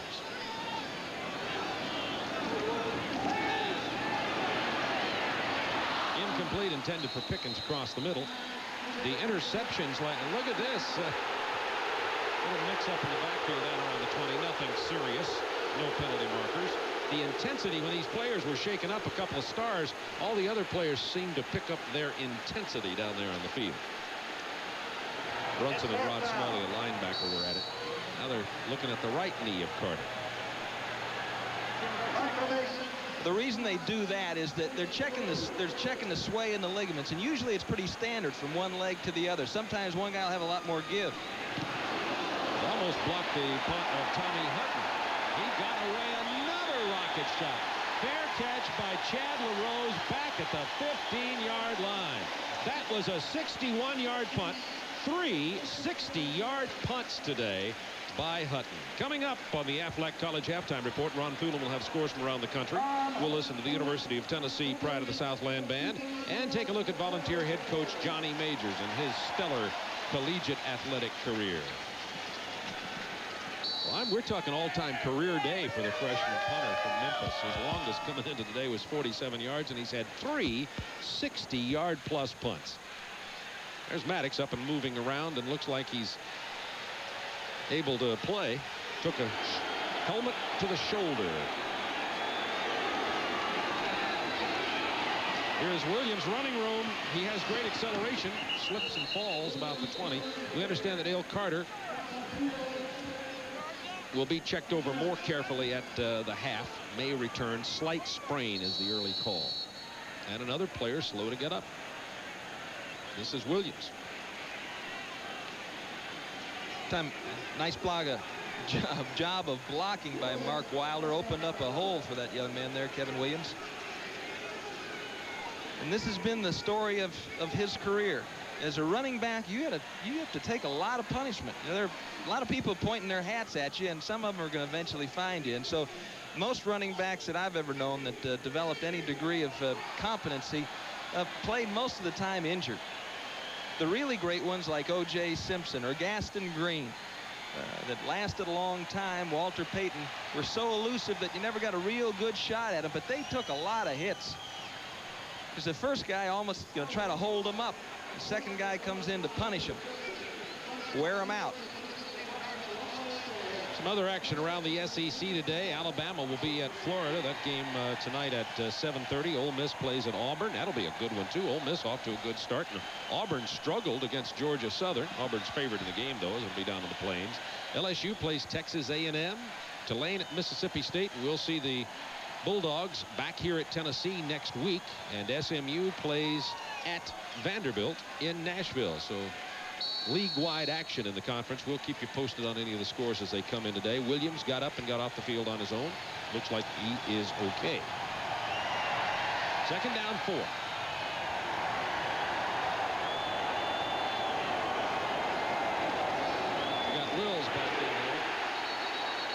was hit in the backfield by Chris Mims. Mims out of Los Angeles, California, Southwest Junior College. That time they ran a game back on the weak side. The hole opened up, and he certainly came through it. Junior college All-American. And like I said, last year led the team in passes broken up. Just excellent instincts, getting his hands up in the air. 3rd down 5. Good end zone view of the splits on that offensive line, and the down 4 for Tennessee. Let us try to run at the same place with Davis this time. Short of the 1st down, out to the 24-yard line. Darrell Hardy made the stop for the Volunteers that time. Tennessee's defense has stifled UCLA all afternoon, and Tennessee's going to call a timeout. UCLA's passed for 33 yards. They've only rushed for 55. But that can change in a hurry, as we saw against BYU. Now, of course, I think Tennessee's defense is more effective than BYU. But they've got quick strike personnel in Richardson and LaChapelle, and any one of those 3 running backs. They can pop it through there. You saw it didn't take him much time to get on the board when they did. Terry Donahue talked on several different occasions last night with our meeting with him about the heat and how it shocked him and the players when they got here. Of course, you know, they've been here before. He's been here before, certainly, and he knew that it'd be hot and muggy here in the Southeast, but he said he just had no idea the impact of the heat and humidity at practice yesterday, and it's something that concerned him about his football team. So we'll have to see how that affects this team in the 2nd half. Kyler's going to punt it away. Tennessee's going to go for it again. They blocked one that turned into a touchdown. Returning this one. The last time Pickens replaced Carter, he returned it 67 yards for a touchdown against Louisville. Nothing lost there. He gets to the 45-yard line. Robert Gamble takes him down. Pickens with a 13-yard punt return, a punt of 35 yards. Sunday evening on TNT, it's NFL action. The Los Angeles Rams, coming off last weekend's big win over the Giants, travel to the Superdome in New Orleans to take on the undefeated Saints. They're 2-0. Coverage begins at 7:30 Eastern Time with the Silver Bullet Stadium show tomorrow evening on TNT. So our buddy Skippy has to give up the Braves-Dodgers game to go to his football. I bet he has a monitor in the booth down in New Orleans. Ever been long-distance color done? Maybe for the first time. It is complete to the far sideline to Vaughn Reeves and out of bounds with only 1:29 to go. It's the same first half. Excuse me, Bob. That's the same pattern they ran the last time they had the football, and UCLA is playing much better pass defense into the sideline. They're running Pickens into the sideline about 20, and Reeves or Adams short across the field. What you want them to do is throw it to the tight end. Keep it away from Carl Pickens. He can hurt you in a hurry. 2nd down 7. Tennessee definitely in striking distance from here. Kelly out to the right side. The 1st down to about the 36-yard line goes Vaughn Reeves again. Carl Greenwood made the stop. There's Vaughn Reeves. 2 good tight ends for Tennessee. 83 Adams is a senior, as is Vaughn Reeves, and they're both solid and dependable. And they've both been there for 3 years. They've been playing for 3 years. They've always done an excellent job. They're big guys. They haven't caught a lot of balls, but they're big people, and they do a great job of blocking the contained man on the defense, getting the run going that Tennessee has had going for the last several years. And they'll catch the ball when they need to. Adams in there now for Reeves. This is 3rd down, less than a yard. Try the right side. For the 1st down goes Tavio Henson. 1:17 to go in the half. Tennessee leading at 14-3. Plenty of time for the Volunteers to put something else on the board.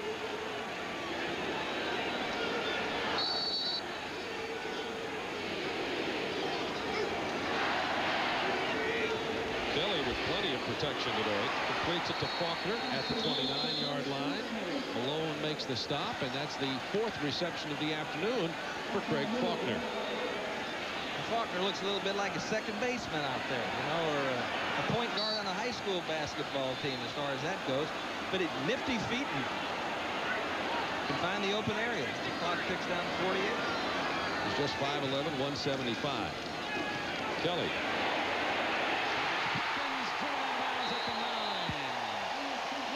Othello Henderson made the stop. That's like a pitcher with a changeup. You throw Faulkner, which is your slow curveball, and now the high hard one. And you're going to see Adams breaking out short and Pickens over the top. And Gray's got to stay on the outside of that. He's seen that pattern and that time it opened up for Kelly and he took it. Threw it short a couple of times. Finally took the one over the top. First and goal from the 9.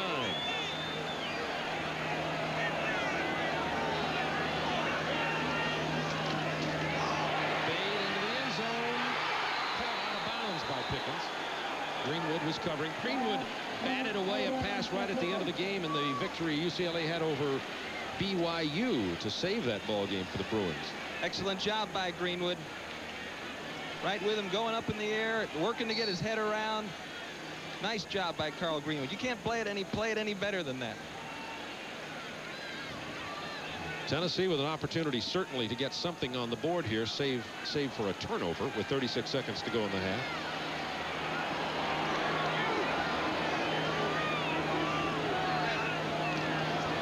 Kelly under pressure right in his face, and a penalty marker was down. You saw the crossing motion by Tennessee before the snap. It wasn't supposed to look just like that, was it, John? Trying to get Pickens in motion. You got a couple of guys. He says, no, James, me, James. Stop. He says, see you later. James Malone making the decision for UCLA.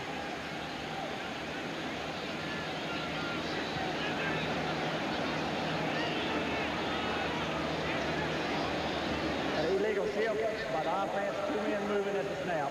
5-yard penalty, repeat, second down. Gives UCLA a little more defensive breathing room, but also gives the Tennessee wide receivers like Carl Pickens, for instance, more room to operate himself. And every once in a while, that inexperience will stick its head up, and that was one of those times. So second down and goal from the 14. Here's the draw to Aaron Hayden. Gets it inside the 10 to the 8. There it'll be third down.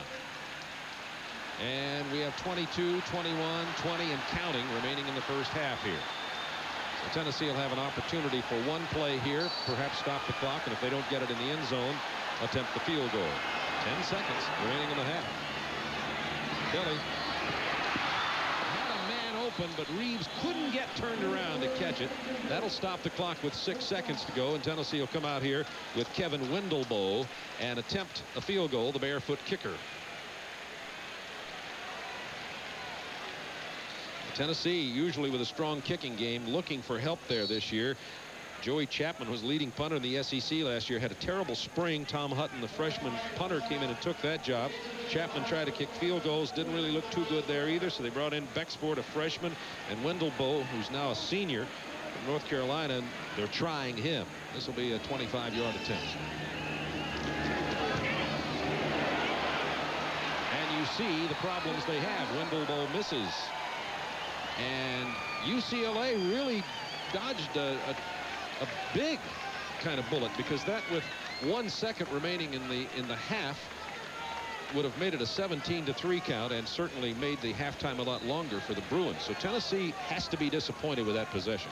Yeah, and a couple of big plays by UCLA defenders. That time Darby, the third down play, Darby was in Reeves' face, and Greenwood making a nice play on Pickens, kept him out of the end zone. And as you said, Bob, it could have been 7, and it wasn't even 3. So 14-3, they go in and reorganize. They take a look at what's happening, make an adjustment, and then go out after him in the second half.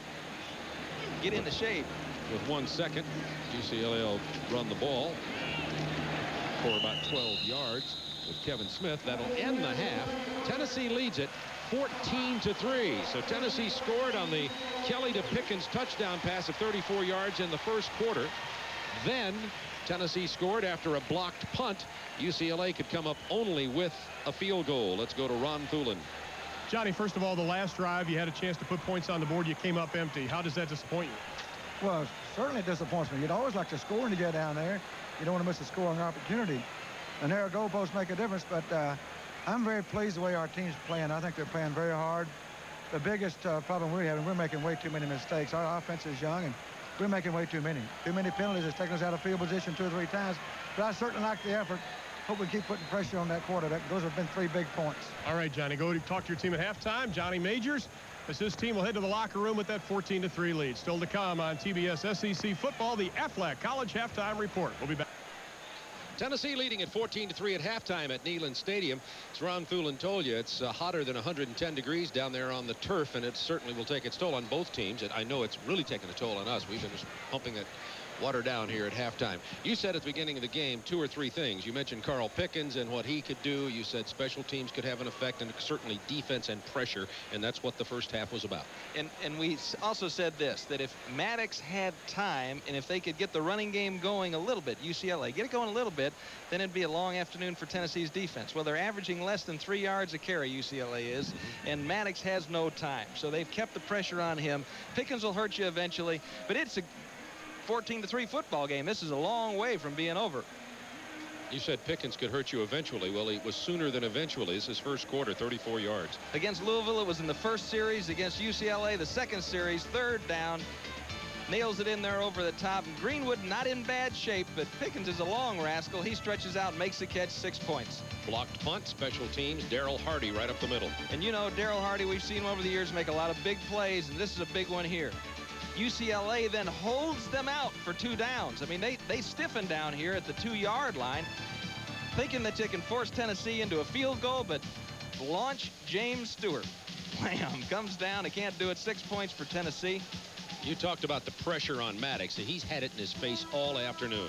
Yeah, we're going to show you something here that Tommy Maddox has seen more than he'd like. And this is not necessarily a poor job of protection by UCLA, but it is an excellent job of rushing by Tennessee. So Tennessee leads 14-3. The first half statistics, you see that UCLA has 9 first downs. Tennessee has rushed for only 34 yards, but look at the tremendous difference in the yardage in the passing game, 133. And the Tennessee penalties kind of holding UCLA in this game too. Exactly. On that field goal drive, there was a roughing the passer that was a very important element for UCLA. Sean Wills is the single deep back for Tennessee. That kickoff will go out of bounds, and there will be a penalty marker on that play.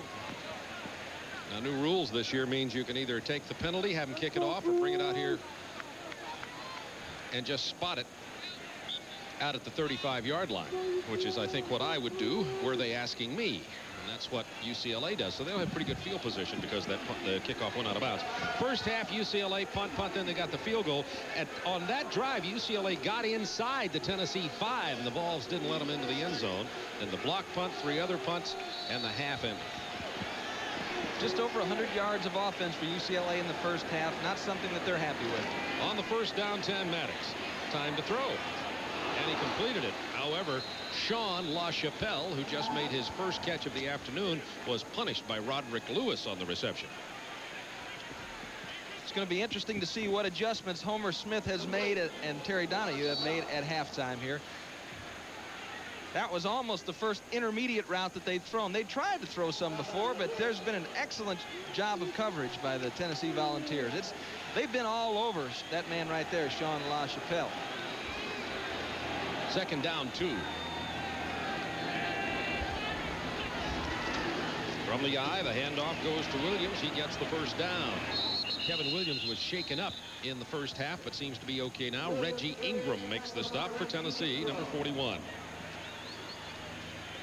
One of the most important ingredients of Tennessee's defense is the fact that they can get such good pressure with 4 rushers. With Mims and Smith on the outside, Bradley really developing into a somewhat of a star at tackle. There's a lot for any offensive line to worry about. On the first down, Maddox, another completion, this time to Williams. Williams knocked forward for a gain of about 7. We noticed that Dale Carter is not in the Tennessee secondary to start the second half. David Bennett is playing there. Carter had a slight sprain to his left knee and is not starting the second half, the Tennessee star in the secondary. And that makes a big difference because against Florida last year, he came up with a couple interceptions. Against Virginia, he came up with his biggest plays in the most important games. And he's an element that makes that defense really pop and bubble in the secondary. On the 2nd down 4, a slight draw here to Williams, gets about a yard, not much more. Tom Fuller comes up to make the play for the Volunteers. Tom Fuller. Fuller fighting it out that time with Aaron Gideon on the line of scrimmage. Battles going on all the time, all throughout that line. And I mean, I think nobody appreciates that more than Terry Donahue. Isn't he too good looking to be a defensive lineman? He looks like a former quarterback or something. Lindsey Nelson was stopped in the booth. Who's a resident here at Tennessee now, retired great sportscaster. Said he televised the '66 Rose Bowl, which Terry Donahue played as a tackle. Michael Moore with the reception for the first down for UCLA. And that's that sidearm delivery that you talked about. He just came with it that time. He pumped, and the reason he pulled it back, let's show you this coverage here. Comes across Miley. Fields drifting inside, and David Bennett trailing Moore. There's a lot of people to throw that ball between. First down 10 inside Tennessee territory. Maddox leads it to Williams this time. Williams hit instantly, but Fields is dropped inside the 35. It seems as though Homer Smith has said, okay, we can't run it in there. We're not going to try that anymore. We're going to throw some short turn routes to the backs. We're going to move the ball. We're going to try to keep our defense off the field more. Usually you see Terry, excuse me, Bob, you see him in one of those real fashionable sweaters. He didn't have it on today. He's sweating just like everybody else down there. 2nd down, long 6. Let's call it 2nd down 7 from the 35. Maddox had a man open for a second, J.J. Stokes, but double coverage converged. It goes incomplete. That time Tennessee's defense coming after him. Blitzed him with 2 people and man-to-man coverage down here on the bottom. Jeremy Lincoln held up very well. Maddox had 4 completions in a row. Then that incompletion, and now it is 3rd down long yardage. Tennessee put the ears back, come after him now.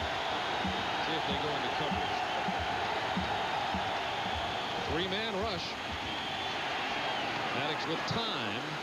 And the first down reception inside the 25 by Sean LaChapelle, who had no catches in the first half and 2 here on this opening second half drive. Remember, when the kickoff went out of bounds, they started this drive at the 35.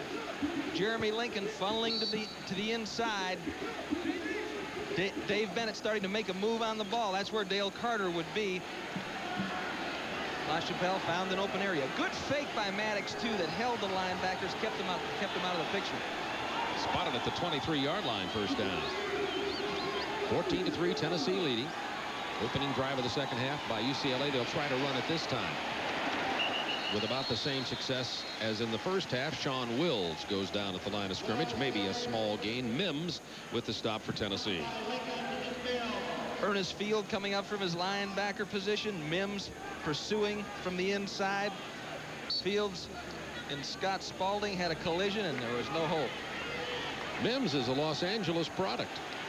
Said he never even thought about UCLA. They didn't think about him much, and he was a Southern Cal fan anyway. Went by way of Southwest Junior College.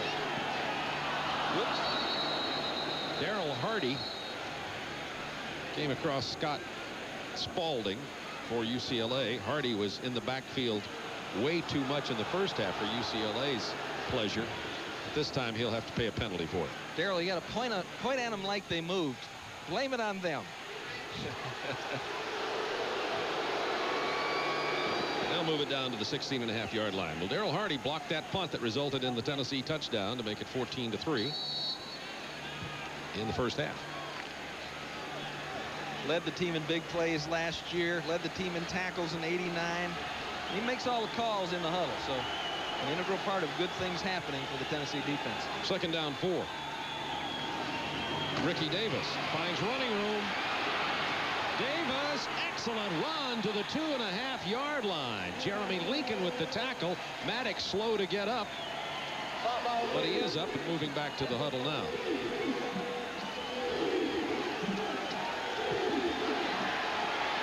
Good pull block there by Wilder, turns it upfield, and now Davis working back against the grain. Something that you don't see a whole lot of. Tennessee defensive backs missing tackles, but Tom Davis made him miss. 3 tight ends for UCLA. First down goal from the 2.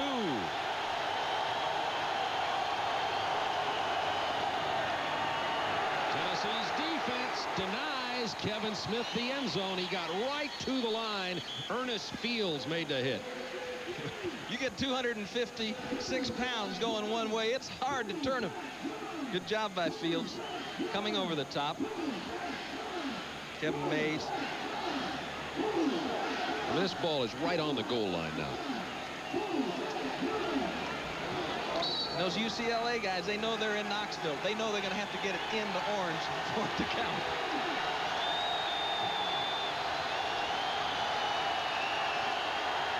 Carter now the fullback. He gets the handoff. He tries it. He scores.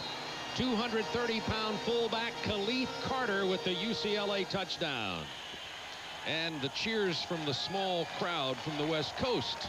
They haven't had much to cheer about, but as you said, Tim, a successful drive and the 14-3 Tennessee lead all of a sudden shrinks.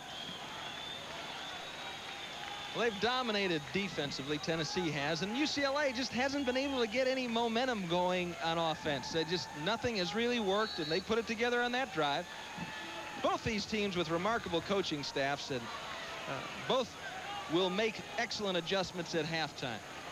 From a Tennessee standpoint, Johnny Major said, well, I don't want to adjust anything. Let's just keep going the way we're going.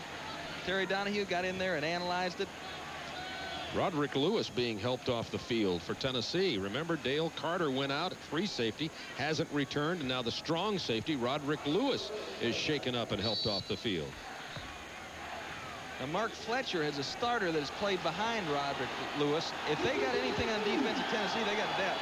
UCLA going for 2. They went for 2 to tie Tennessee here at Neyland Stadium back in '85 with Gaston Green. Maddox floats it into the end zone, has LaChapelle incomplete, caught it out of bounds. So it remains at 14-9. Jeremy Lincoln covering on the play. Again, the thinking there, obviously, it would have been 14-10, still more than a field goal to tie. So not much damage when you miss it here. Lincoln in good shape, not really up in bump and run, drives back out of there, turns on the ball. LaChapelle makes the nice catch. Great concentration. That's what he's known for, soft hands. But he can't come down in bounds. So it is 14-9, a successful 65-yard drive by the Bruins.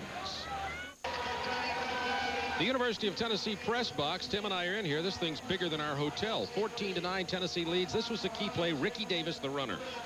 You got Wilder back here at guard. Smith, they're going to get the blocks on the linebacker here. And you watch the linebacker run around this block and then taking it up in there goes Ricky Davis. Zoom inside. Linebacker just kind of jumped around that block, but it got him out of the way. And good running by Davis, gets it down in scoring position, and finally Carter knocked it in. Dominic Sandifer to kick off for UCLA. Short high kick. Comes down at the 22-yard line to Mose Phillips. He's the third-team fullback. He takes it out here to the 28-yard line, a return of 13 yards. 6 minutes, 2 seconds for UCLA to go 65 yards in 12 plays, and Carter finally hammered it in from inside the 1-yard line, and it is a 14-9 Tennessee lead. UCLA looked very poised, very confident, looked like they knew what they were doing. In the first half, they looked a little disoriented, and they just couldn't get anything through that Tennessee defensive pressure. On the first down, the handoff goes to Aaron Hayden. He is hit at the line of scrimmage by Randy Cole. Whenever you're playing a Terry Donahue coach team, you better not think it's over, because they have a tradition of coming back. They came back numerous times last year to turn steal victory, turn victory from what, Bob, you say that. They won a lot of games victory from the jaws of that would have been good. That would have been good. Only I could talk. The second down 10. Kelly, you think. I talk, you think. This is Faulkner out to the 41-yard line. First down, Tennessee. That's why we've been together so long. You think, I talk, it works for me. Faulkner has been impressive. Yeah, I think that this guy's got enough quickness and agility to find the open area. Look at him. He just kind of drew in there and waited till he felt it was open and was able to pull away, accelerate away from the defensive back. First down, Tennessee outside the 40, right at the 41-yard line. Andy Kelly gives it to Aaron Hayden. Hayden only about a yard this time. Remember, Stewart and Hayden, the two freshman running backs for Tennessee, both had more than 100 yards each in the game against Louisville Thursday night a week ago. There's some West Coasters.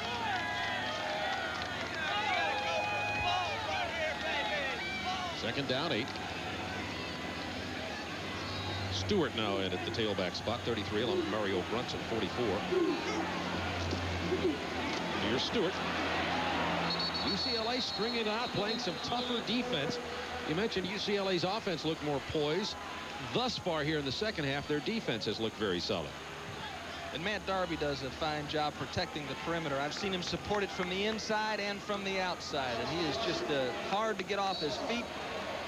And I'm sure will continue in the pattern that he has established at UCLA as a premier defensive back. You know, he considered coming to Tennessee when he was recruited out of Virginia. Third down, 9. Kelly.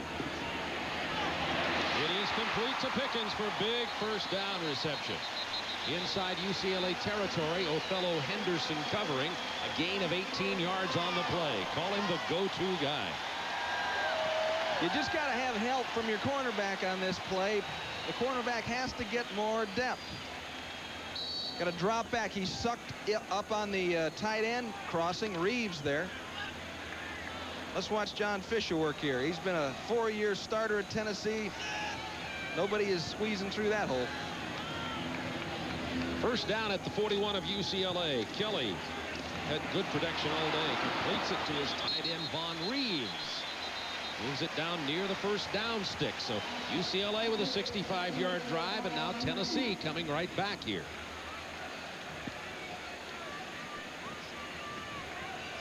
Tim, I expected a higher scoring game than it looked like the first half was going to be, but we may be up in the total numbers of 40s before this game's over.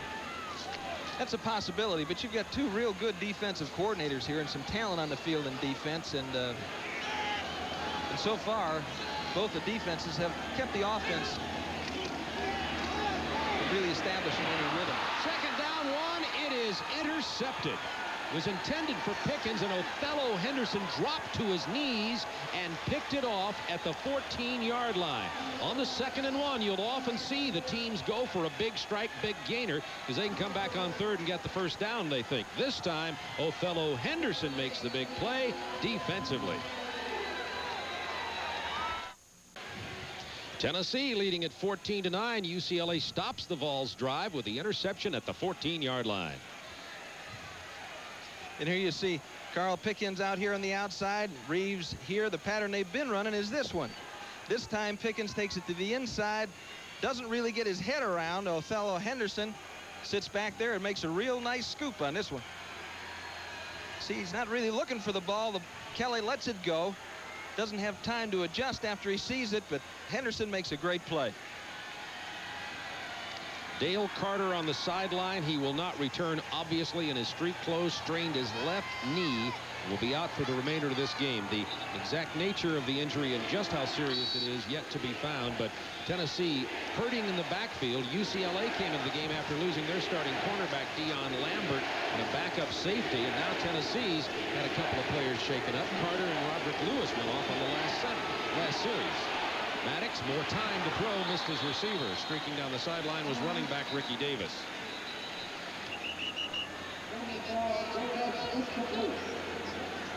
They tried to get Ricky Davis hooked up with a linebacker man-to-man and just run him deep. Going to be a penalty against the Bruins.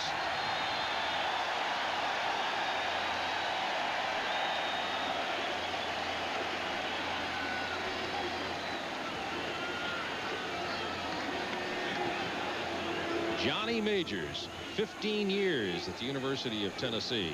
1956 Heisman Trophy runner-up. saying we will decline this penalty. Illegal procedure for the offense. Only 6 men on the line of scrimmage. Penalty is declined. Second down. Talked about his dad's accomplishments yesterday in the office with pride. Shirley Majors and Johnny Majors, probably the only father-son combination to ever both receive Coach of the Year honors. Certainly none others that I can think of. Neither could Johnny. Watch his eyes glow when he talks about his dad, Shirley Majors. Second down 10. They're going to run right side. Davis following the blocker well out across the 20 to the 23. Roderick Lewis makes the stop. So even though he was shaken up earlier, number 5 for Tennessee, see him getting up a little slow here, is okay and back in there. And this is just you can do this from the shotgun or from a regular formation. You see Spalding coming around the corner there. They just run in the sweep. That time it was an outside trap. They were trying to take it outside and had some success. Third down at the 23-yard line. No success that time. Just a big pile of orange jerseys on top of Sean Wills. And I'll tell you who shut that off is Casey Rogers. He's from his defensive end position. He just dove and threw his body down to the inside. You see him there, number 99, Casey Rogers. Just a hustler. He alternates with Mims in there, and he just shut that play off. Those linemen had no place to turn up. Just a great play by Casey Rogers. Just short of the first down. UCLA certainly not in position. They want to gamble down here. So they're going to bring in Courtney Kyler. Courtney's having such a tough time punting. It's sort of a gamble right here. Tennessee's blocked one already. Pickens is back just inside the Tennessee 40. Bad punt. Going to take the good UCLA bounce, though, and this actually may prove to be very effective. And out of bounds inside the 30 to the 30, make it the 28-yard line, and that kept it out of the hands of Pickens. The Vols lead it 14-9. They'll take over there. And we're at Neyland Stadium, where they have the third largest crowd in UT history today, 97,117. The Vols leading at 14-9, 4:20 to go in the third quarter. It's Tennessee ball, first down 10 at the 28-yard line. And we're learning some more information about why Dale Carter is not in the ball game, and apparently it doesn't have everything to do with the fact that he strained his left knee, and we'll get that information to you in a moment. Pickens, first down reception at the 40. Gain of 13.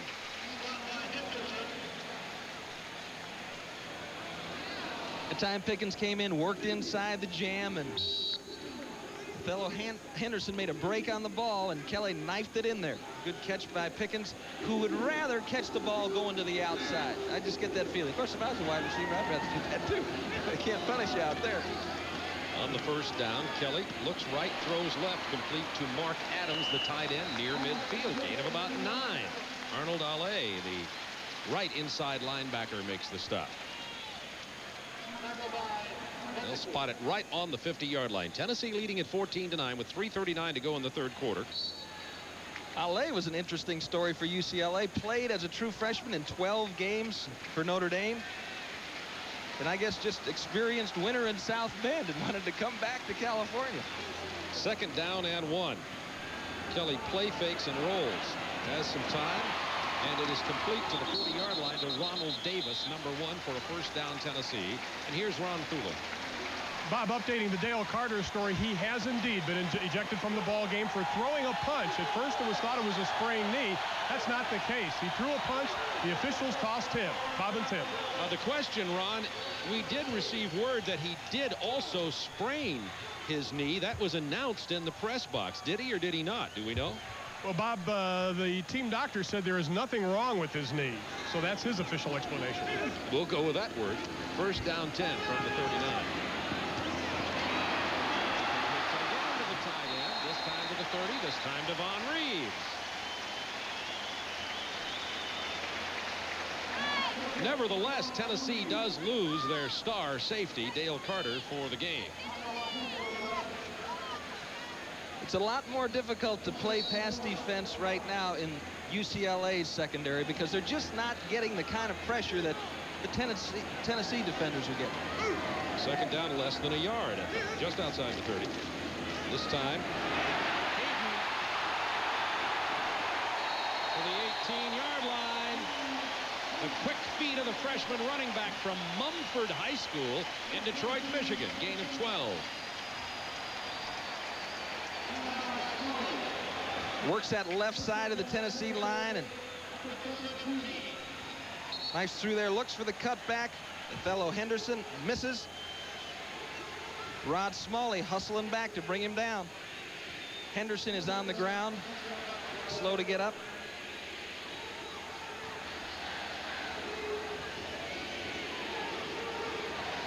Othello Henderson, the man replacing the departed All-American Eric Turner, who went into the NFL at free safety from UCLA last year. Henderson, another one of the Texas products. Let's see how he looks here. They got him up. Looks like he's all right. I'm sure they're breathing a sigh of relief on the UCLA sideline. Next Saturday, Tim and I will be right back here in Knoxville. I think we'll just pitch a tent here in the press box. Jackie Sherrill's Mississippi State Bulldogs will play their first road game of the 1991 season against the Vols. And depending on their success against Tulane today, the Bulldogs could be 3-0 coming into that game. The action begins at 12:30 Eastern next Saturday on your home of SEC football, TBS.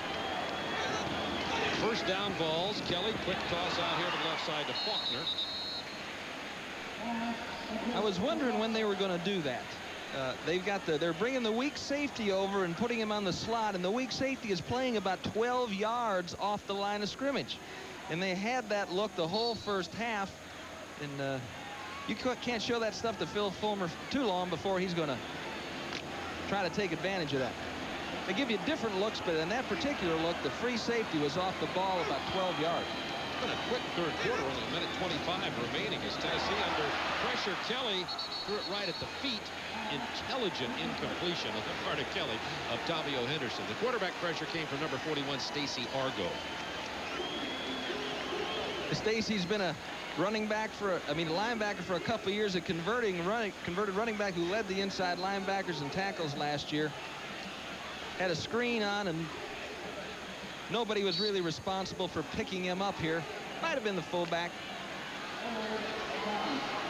Tennessee loves the screen and draw down here. Throw it to the outside, guys. They'll throw the fade.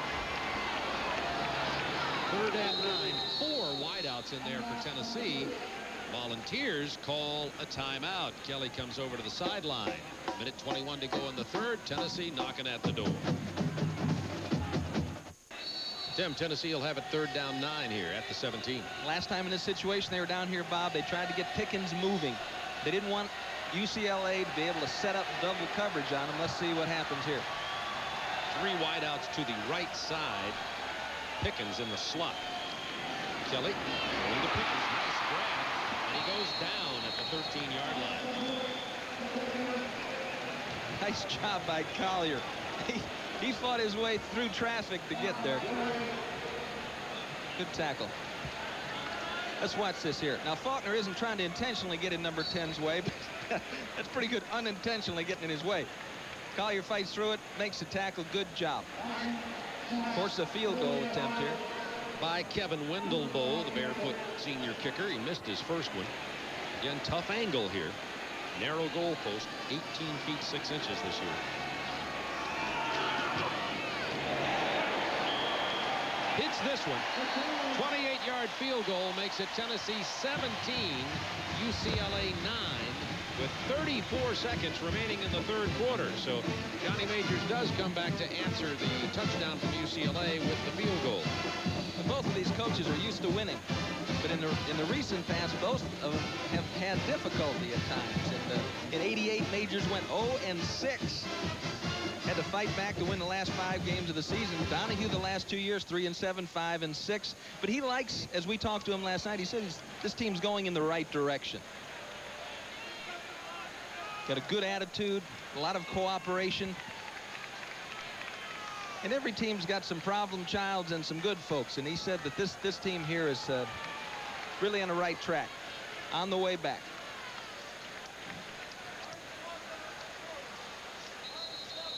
You were looking there at the crowd. 91,902 is the capacity, but there's 97,117 in here. It's the 5th largest city in Tennessee on Saturday afternoon. You know, and it doesn't matter if it's UCLA or Slippery Rock. I mean, they're here. They're coming on Saturday. you know, when the Vols are in town. Now, they're a little bit more rowdy when it's UCLA, obviously. A lot more up, just like the players are. Anybody would be. Sean Wills, the deep back for Tennessee. Joey Chapman to kick off, or deep back for UCLA. Chapman to kick off for Tennessee. Nails it. Johnny Majors said he was very disappointed that Chapman, who has this strong leg, did not get the ball into the end zone successfully on kickoffs against Louisville. Well, he must have heard the coach's complaints. Nice kickoff there. No return. 61 yards, 8 plays for Tennessee, and 3:45, and Windable gets the 28-yard field goal. And a good mix in there of the run and the pass. They made it both work. They made them both work, and now UCLA comes back for another crack. There's a good look at the comparison of Maddox and Kelly. You know, Kelly's one of the nominees. You look at Maddox now. Kelly's one of the nominees of 12 nominees for the Senior Quarterback of the Year award called the Johnny Unitas Golden Arm Award. Once again, the penetration right back there was Chris Mims. He knocked the ball right off the hand of Tommy Maddox. Mims is 6'6", remember. And we told you before that last year he led Tennessee's defense in passes broken up. Look at him carry that offensive lineman. Look at the height that he gets. He was also a basketball player at Southwest Junior College. Fine job.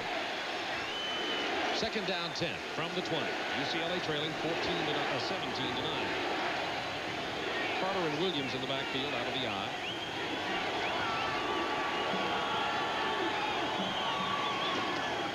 Williams left side. Finds a crack. Dives out to about the 28. Line to go is the 30, and you see only 17, 16, and counting seconds left in the third quarter. May not get a playoff here before the quarter will end. That's Paul Richardson entering the game with the play for the Bruins. They'll never get this play off. At the end of 3 quarters, it's going to be Tennessee 17, UCLA 9. And when we come back, third down 3 for the Bruins from their 27-yard line. I guess that's old Rocky Top back there in the background. Foothill to the Smoky Mountains, Tennessee River. Tennessee leading at 17 to 9. Both quarterbacks got untracked in the third quarter. Kelly 9 out of 10 in his drive. Maddox 5 out of 8. Both of them seem to have found something that they're going to exploit, at least for the next few plays. Well, this crowd's exploiting the fact that there are 97,000 of them here. The noise starting to become a factor, even though Terry Donahue said that he didn't think that'd be a problem for his team. They play at the Rose Bowl and Husky Stadium in Washington.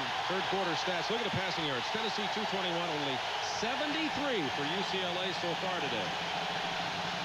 Third down 3. Listen to this noise.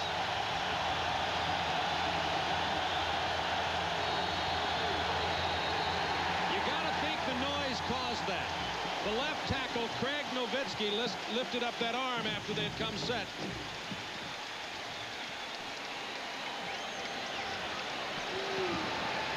Yeah, there's a lot of people. There's the 5-yard penalty call. There are a lot of people at the Rose Bowl. They'll seat 100,000 in there, and there are a lot of big stadiums. But I don't know if they're any louder than here in Knoxville, in the country. Terry Donahue asking for an explanation. That wasn't the crowd noise. Kelly got him to jump that time. Well, the crowd thinks it was. And they're back into it again. Now third down 8. Picked off. That's Tracy Smith. Touchdown, Tennessee.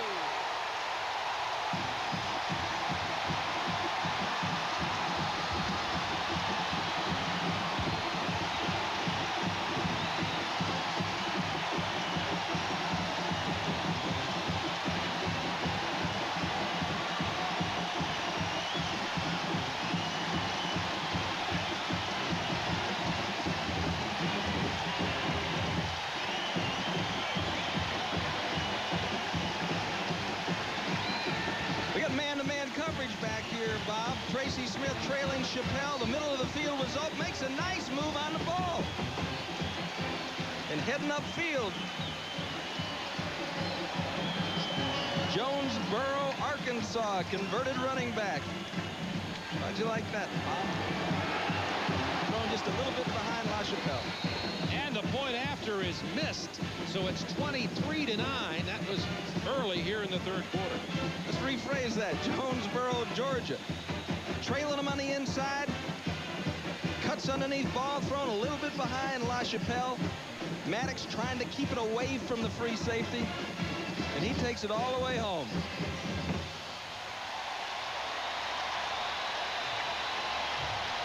Not what he wanted to see at this particular point in time.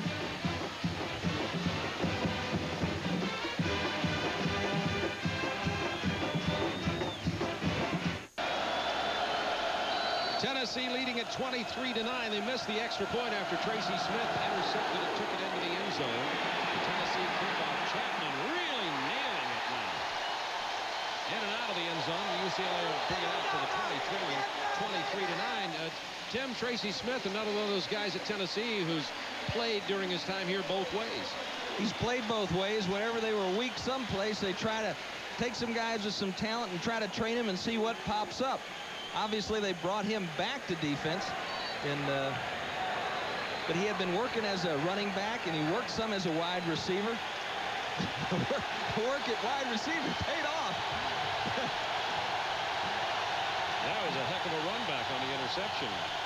Maddox under pressure. Gets it away out across the 20 for a gain of about a yard to number 20, Kevin Williams. Floyd Miley with the stop. This Tennessee defense playing with great intensity here after slackening just a bit at the opening of the third quarter.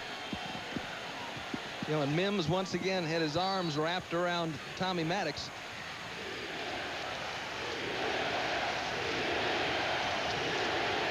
Maddox is a guy that's thrown some interceptions, but he's brought his team from behind on numerous occasions, has a lot of confidence, and this crowd has come to life. On the second down 8. His arm was hit as he threw it. Incomplete at the 43-yard line. Jeremy Lincoln almost grabbed another interception. Todd Kelly came in and I think hit the arm of Tommy Maddox.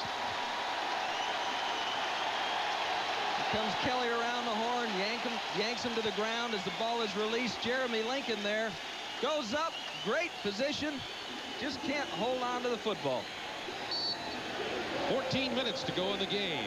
But that's a perfect example of undercover help on a deep route like that. That's what you got to get from your corner. Make the ball be thrown up in the air like that. Make him get altitude on it. Of course, Maddox is being dragged down to the ground. That's what got altitude on that ball. Third down 8.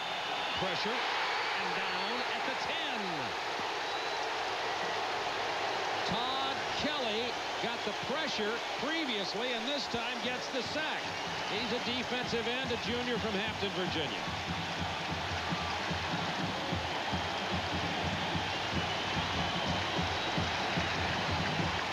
Tennessee's had good coverage, but that's not the story on that particular 3 plays. It's pressure, big-time pressure. And again, this is as stiff a pressure as UCLA will face all year long. Now our friend is in the end zone. Courtney Kyler not having a real nice day. No pressure. That's the punt out of there. Pretty good. Pickens is going to have to let it roll. He's going to actually get good distance on this as Courtney Kyler, who had had one blocked earlier, gets away. A boomer gets the good bounce, keeps it away from Pickens. A punt of 57 yards.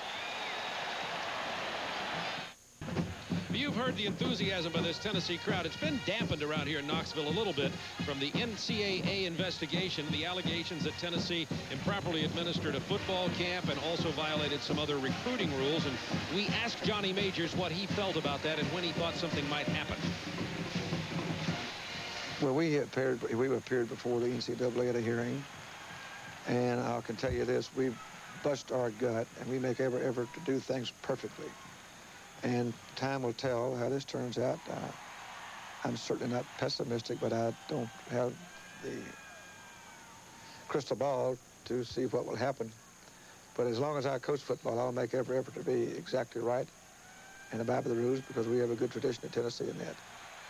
They're expecting to hear something within the next 10 days or so. On the first down 10 from the 32-yard line. Kelly, good time. It's a tight end, Mark Adams. Adams and Reeves have been very active pass receivers today. 3 catches for Adams, and Reeves has 4. And I think they'll continue to throw that pattern back into the sideline. They're running Pickens down and out at about 18, and they'll run Reeves over at about 5. If the corner sinks back to help on Pickens, they throw it to Reeves, and he's got 7 or 8.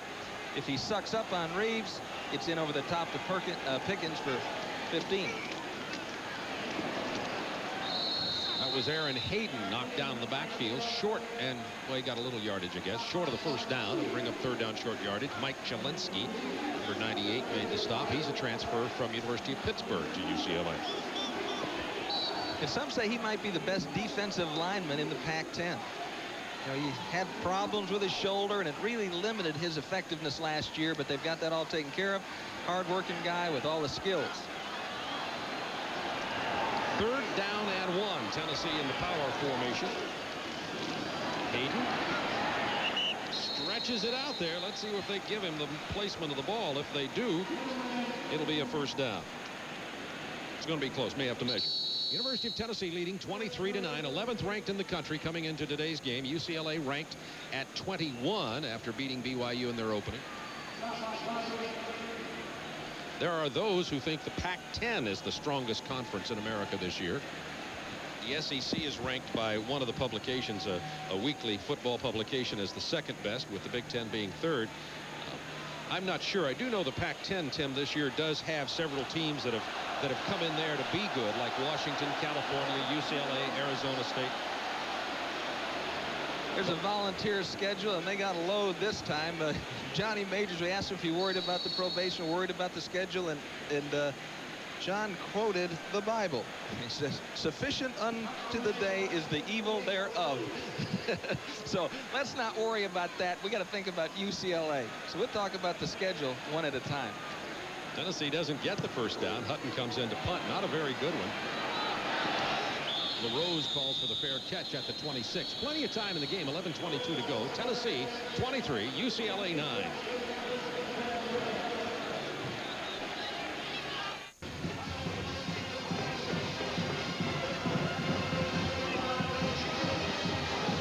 .22 to go in the game with Tennessee out in front. 23-9. UCLA still huddling on the sideline. Now back in here. They have decent field position after that punt at the 26-yard line. At least they're not pinned up inside the 20. And you see just a visual example of what the heat is doing to the bodies of these California football players. And it certainly probably affects their mind a little bit. Over 100 degrees down on the turf today.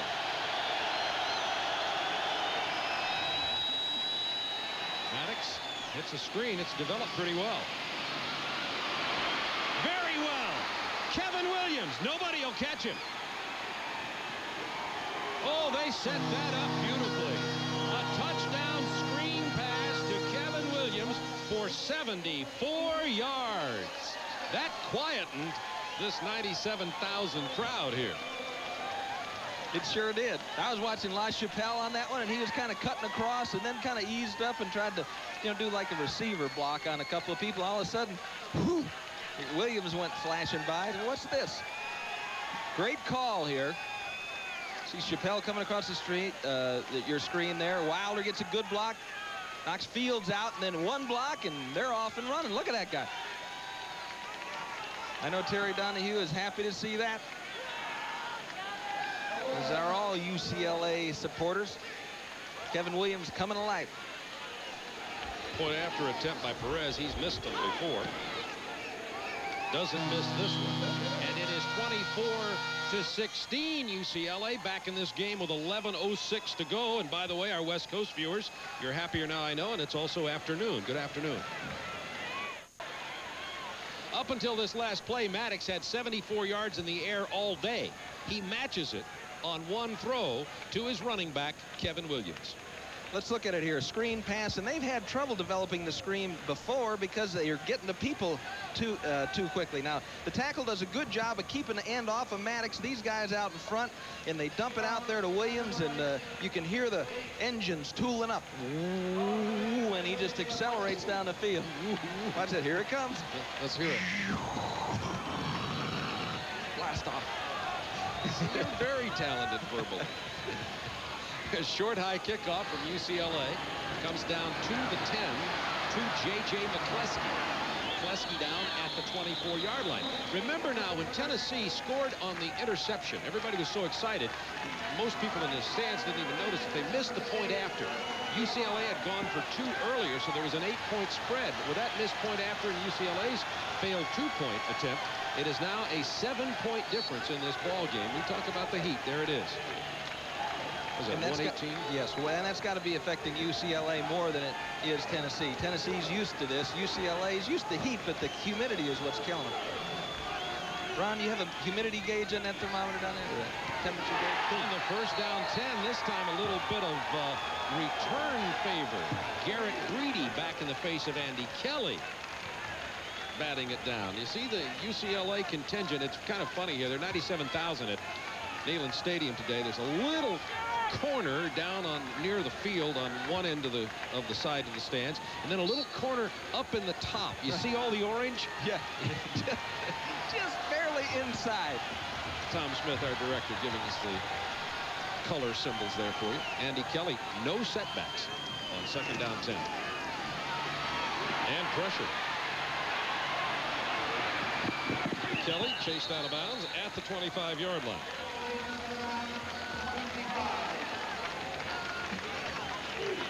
One of the things that Terry Donahue talked about, I asked him, I said, what happened? You know, you had so many good years, and all of a sudden 3 and 7. And he said, without us, there's a lot of things that happen. There's a lot of factors. It's never just one thing. But one of the things was that we lost our speed on defense. All of a sudden, we looked up. We lost a lot of guys to the NFL, and then the players we had there just didn't have the speed. And so they feel like they've done a good job refortifying that area of their football team. Well, all of a sudden, Tennessee's got something to be concerned about. They lead by 7. This is third down 9. Kelly, good protection. It is complete, and that should be enough for the first down to J.J. McCleskey. Just barely, but it counts. 10-yard gain. First down, Tennessee. Time Bob Field, defensive coordinator at UCLA, had him playing man-to-man on the wide side, giving extra attention to Pickens. He didn't want to get hurt by Pickens again. Faulkner was running a deep corner, and he laid it right in there to McCleskey. 10:24 to go in the game. First down, Tennessee at the 35, leading by 7. Kelly, quick toss out here to Davis. Speed merchant for the tackle. Now is driven out inside UCLA territory at the 47.5-yard line. Ronald Davis is just a freshman. He's one of the people that Johnny Majors and his staff are looking for to step up. Freshman from Bartlett, Tennessee. He hurt his knee last year against Memphis State. Spent all year in rehabilitation and still trying to learn the routes, still trying to learn the adjustments. But that one's not too tough. Take a step, we'll hit you with the ball, then scoot. For the first down, Tennessee. Kelly has thrown the ball 32 times today. For 257 yards. Nothing happening there. Kelly's going to have to keep it and take a little bit of punishment at the 45-yard line. By the way, that last completion of Kelly puts him second on Tennessee's all-time list with 318 completions, passing Alan Cockrell back in the early 80s. There's the Kelly file. We talk about Maddox, who looks like a star in the making, but Kelly already is. Yes, he is, and he's got great talent to go along with him, has had in the past. He took over the reins of this team against Alabama a couple of years ago and just has not relinquished it. Second down 8. Some running room on the right side. Not very much. It closed quickly for Aaron Hayden.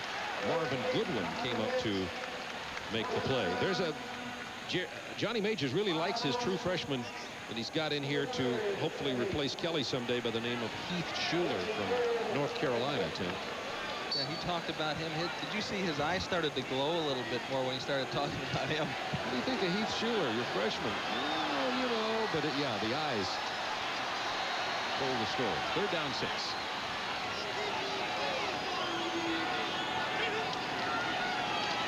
Kelly pitches to Hayden. Hayden, it popped loose, but It was caused by the turf. First down carry as they spotted it about the 37-yard line. That's the play they were trying to get to the last time. Last time they came out in this formation, they were trying to get to this, but there was a mess up in the background. Adams leading the way. Tosses it back to Hayden, trying to create that one-on-one back into the sideline. Give that talented young back an opportunity to beat somebody and go a long way. Tennessee doing what they like to do, and that's keep the ball, move toward the UCLA goal, and hit the clock. That's complete to Faulkner. He's out of bounds at the 32, at the 22. Out of bounds at the 22. Penalty marker against UCLA. I think they hit him out of bounds down there. See him talking to Carlton Gray, so it'll be a gain of 14. It wasn't so much that he was out of bounds, but Carlton gave him the old forearm lasso. Man-to-man on the strong side there. Othello Henderson's just got to get closer to Faulkner. He makes a valiant effort, gets him out of bounds. Faulkner continues to truck on down. This is kind of fun. Nobody's going to hit me. Let me pretend like I didn't go out of bounds, and boing. Oh, that's the hammer, all right. That's a Freddie Williamson shot. This guy's trying out for the Oakland Raiders. This was wrestling, they'd say. That had to hurt.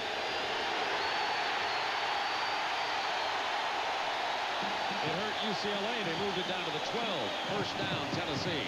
8:15 to go in the game.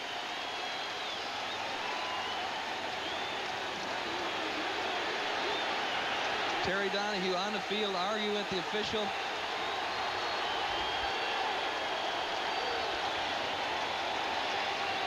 Conduct foul against the defense. Pass the distance. First down.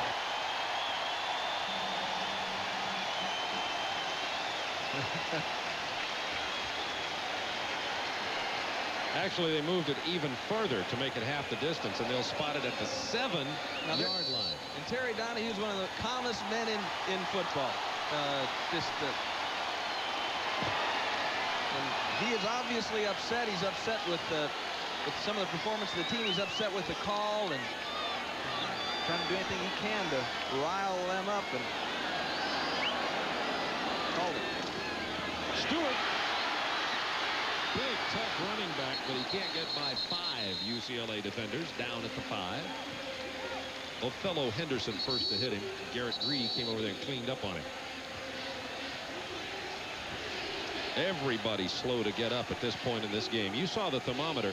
And by the way, that's not an exaggeration. That is the temperature down there on the field. It's nearly 120. UCLA player down. 2 or 3 of them were slow to get up. It's hard to say enough about Terry Donahue. 83 of his players have been drafted by the NFL. There's only one coach in the Pac-10 that has won more games than he has, and that's Don James at Washington. Only coach ever to win 7 consecutive bowl games as Henderson is back on his feet. Looks like he's fine. Dodgers out in front of the Braves 2-0. Rain delay in Atlanta in the first inning. Cal Daniels with a 2-run double for the Dodgers. Braves baseball will continue tomorrow here on TBS beginning at 2:05 Eastern time. If you'll catch it. 10th play of this drive for Tennessee. Touchdown! The end around Tennessee.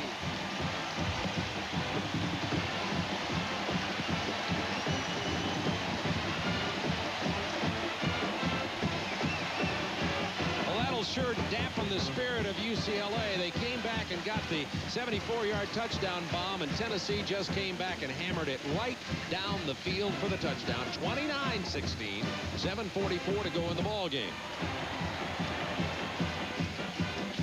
So McCluskey just came around from the right side. They faked Aaron Hayden in there, and UCLA went for it, as everybody would expect. Here's the point after attempt.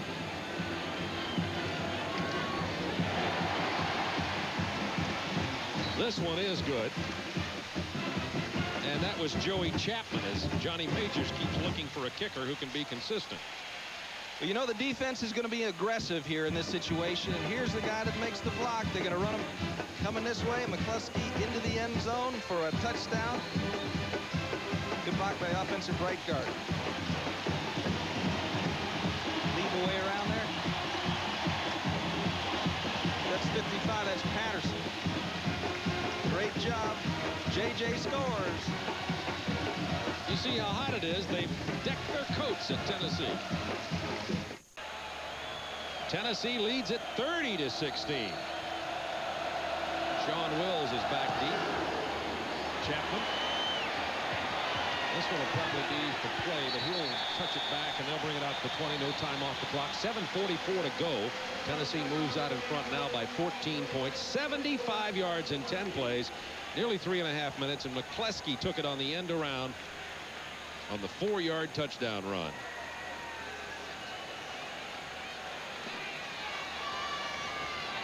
And actually what Tennessee did is they went to work away from Pickens.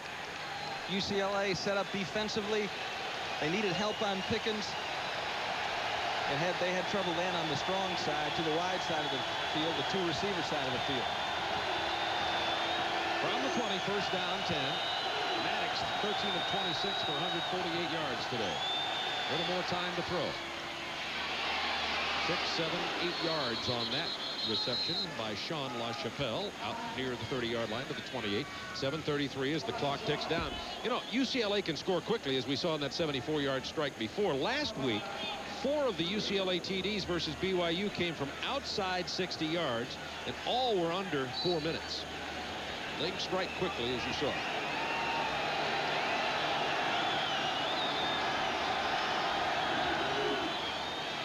Handoff to Wills. Can he turn the corner? No, he just ran it straight into the stands.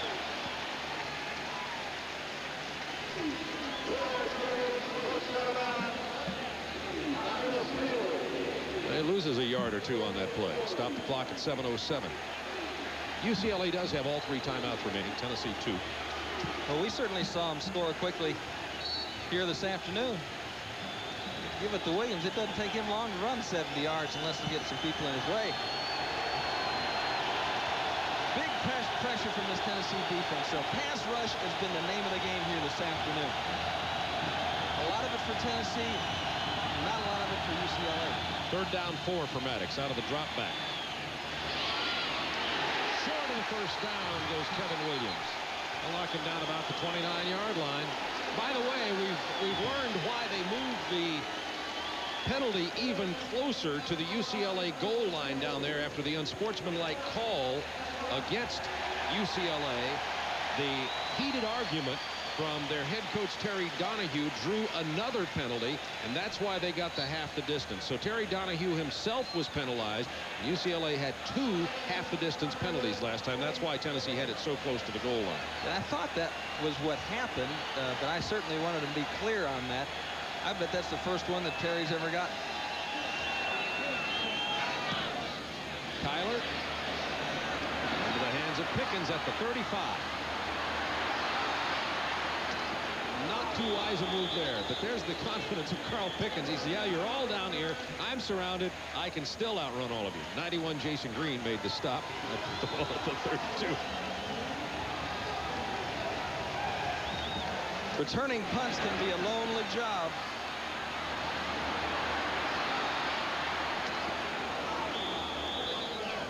I'm not sure if that hit was applied to Pickens or one of those guys that was trying to tackle him. I think I saw a lineman come back in there and clean up on somebody, but Pickens can do it all. We've seen him intercept passes. We've seen him catch long bombs. Have we seen him throw any touchdown passes yet? Well, why not? let's try one. First down, 10, Tennessee. 6:08 to go in the ball game. Aaron Hayden, nowhere to go. I think that's another thing that a young man has to learn as a true freshman. In high school, he can make that run to the corner and outrun about anybody if he's got a lot of talent. All of a sudden, he tries to leave people in behind here. You're going to find out they can run right with him. And they're twice as big as he is. Hayden's from Mumford High in Detroit. He's probably going to be a star. They really like him. 6 feet, 200 pounds. So is James Stewart from Morristown, Tennessee. They're 2 true freshman tailbacks at Tennessee. 2nd down and 14 for Kelly. Complete to Adams out to the 33-yard line. And here's Ron Thuber. Bob, as you and Tim know, Tennessee has some of the most avid fans in all of college football. How about this guy next to me? He came from Italy to be here today. David Keith, you've seen him in Officer and Gentleman. Right now he's working for me. But, David, you have a new series on NBC. But the fact is, you're the ultimate Tennessee fan. Yeah, I'm doing Flesh and Blood in California. I fly back on a red eye every Friday night to get here for the games. And now they have a rule I can't be on the sidelines with the team anymore, so I'm working for TBS. I kind of like it. All right, David Keith, get back to work. I need some water. Out of my friends in UCLA. There goes our Rays. They hired David Keith. That guy picked up. That's number 3, Carlton Gray. Trying to pick his way forward. They'll get him at the 40-yard line. 4:41 to go in the ball game, and UCLA just won't give up the ghost. So that's the 3rd interception of the day for Kelly and the 5th in this young season. Now you talk about getting depth at quarter. You see where Gray was sitting next to Fleming, but then came off. He was in a position to make the play on the deeper out pattern to Pickens, and experienced play by Carlton Gray.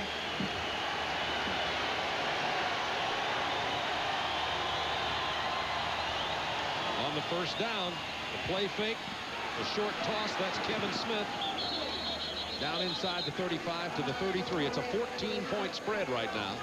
Tennessee leading with 4:29 to go in the ball game. But UCLA trying to get it in the end zone quickly. Still time for this pass-happy Tommy Maddox to move the team.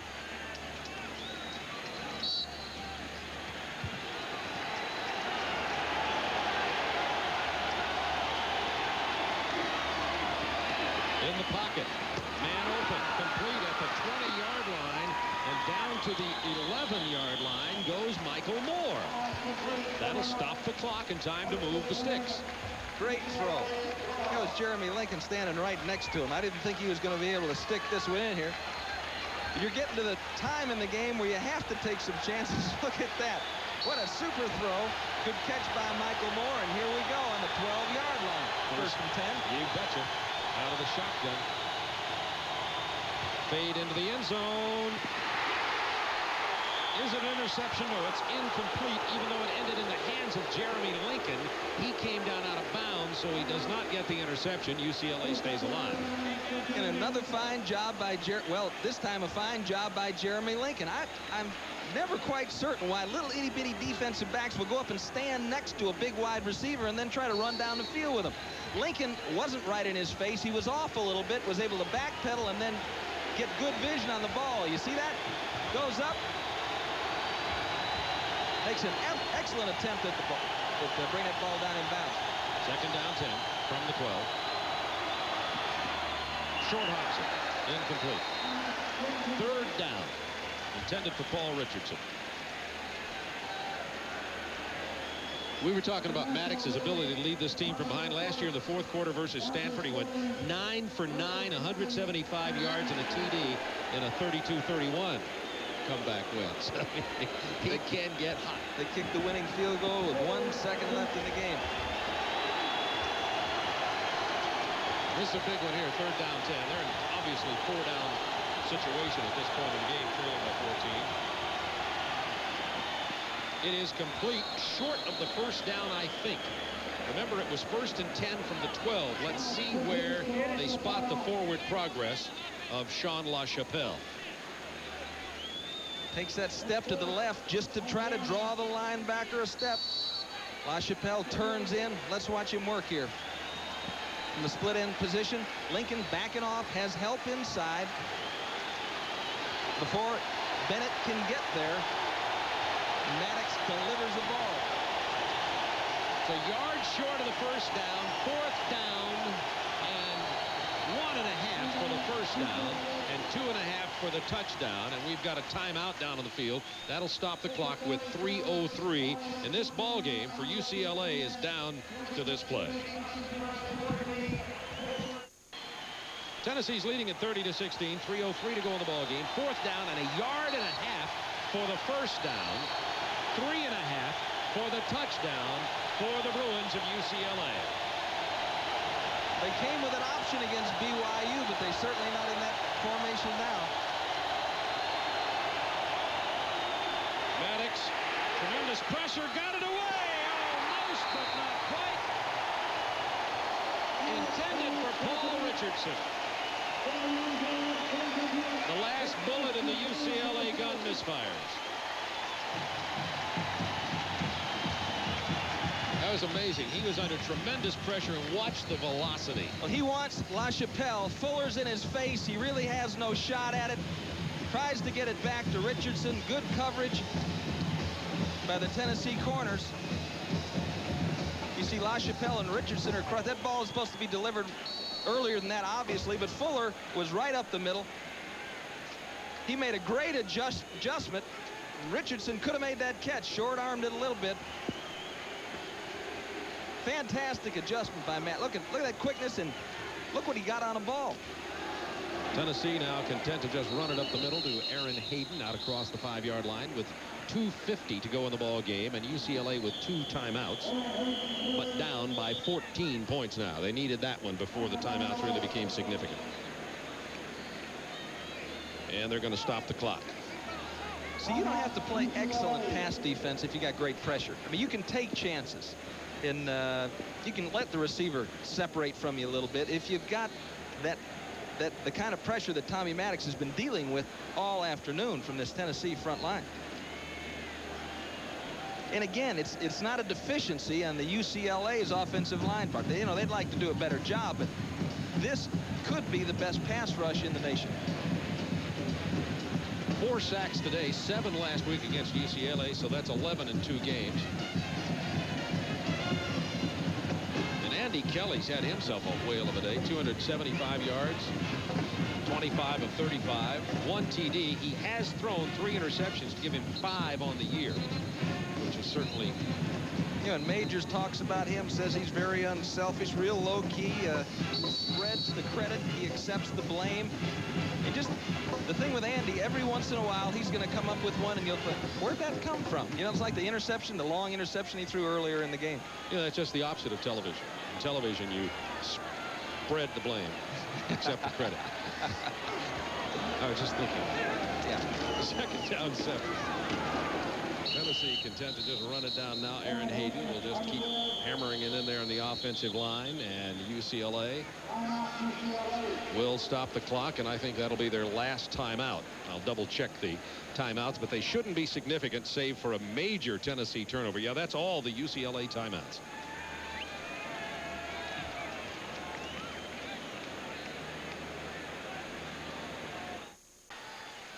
Terry Donahue's team will undoubtedly go to 1-1 on the season. They'll play at San Diego on the 26th of September. Tennessee about to go 2-0, leading 30-16, 2:39 to go. Bruins out of timeouts. Kelly's just going to keep it running up the middle. He gets the first down.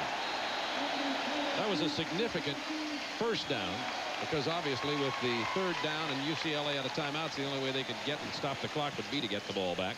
Kelly, heady play and a good call.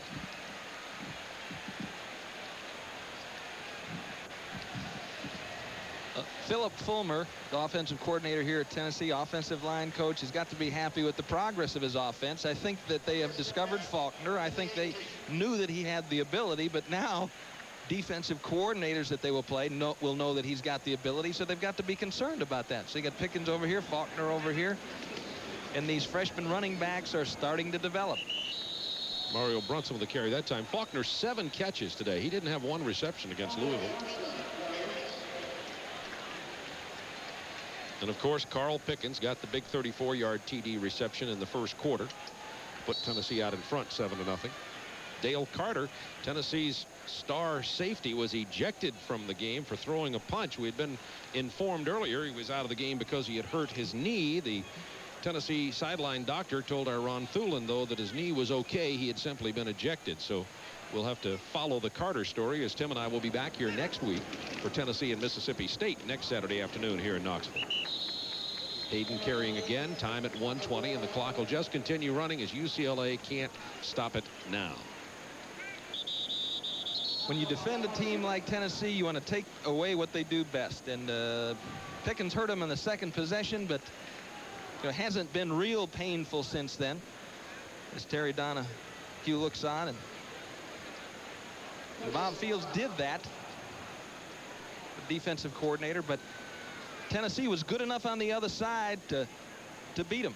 They were good enough man-to-man on the other side. They couldn't get the wide guys covered on the strong side with the defensive backs that they had left. I think that's Mike Stoll, who's down, junior offensive guard, number 59. They're looking at his left leg.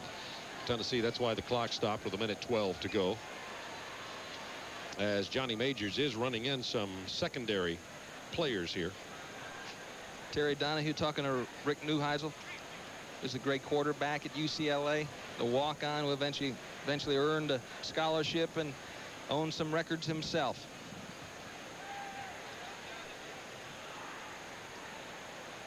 Still working on the injured Tennessee player. A lot of the 97,000 have already headed for the exits here, with Tennessee locking up this victory by a score of 30-16 this afternoon. And they've done it about every way. An interception touchdown, a blocked punt that 3 plays later led to a touchdown, the touchdown pass. So Tennessee has had solid defense. They've had a variety of ways to score, including the special teams, and Johnny Majors will have to feel pleased with this performance against UCLA. And UCLA is expected to be a top division team in the Pac-10 this year, one of the top 5. One of the sour notes for Tennessee, though, is Bernard Daphne went out of the game, a lineman, a tackle, early in the first half, and now Stoll is carried to the sidelines. I mean, they're already replacing 2 first-round draft choices in that front wall, and they don't need anybody else to get hurt. Here's Aaron Hayden again. Hayden's had a truckload of carries today, but not quite the yardage last week. 18 carries for only 42 yards, and last week in 19 he had 109. Inside a minute, 30 seconds to go in this ball game, and the UCLA Bruins will get some precious feeling air conditioning. Terry Donahue said, I'll tell you what, he said, in addition to the talent of Tennessee, the other biggest single concern I have is the heat and humidity, and it's played its part here in this ball game today. It has, and he was concerned about the kicking game, and that really played its part. You bet. That's going to be the last play of the game. Tennessee will come up over the ball, but they'll just have to snap it, and it'll be over with only 3 seconds remaining here. And the victory over UCLA, 30-16. Tennessee very probably will move up in the rankings into the top 10 when we see them next week against Mississippi State. And Tim, you know, I'm excited about that game. The Bulldogs should defeat Tulane. They'll certainly be favored and could come in here undefeated 3-0. They should be favored, but they better keep their head up, you know, because Tulane plays good defense. Mississippi State playing without Sleepy Robinson is it's going to be interesting to see what they can generate on offense. Johnny Majors certainly worked up a sweat, but he's happy about it. So Tennessee gets the 30-16 win. We'll be back.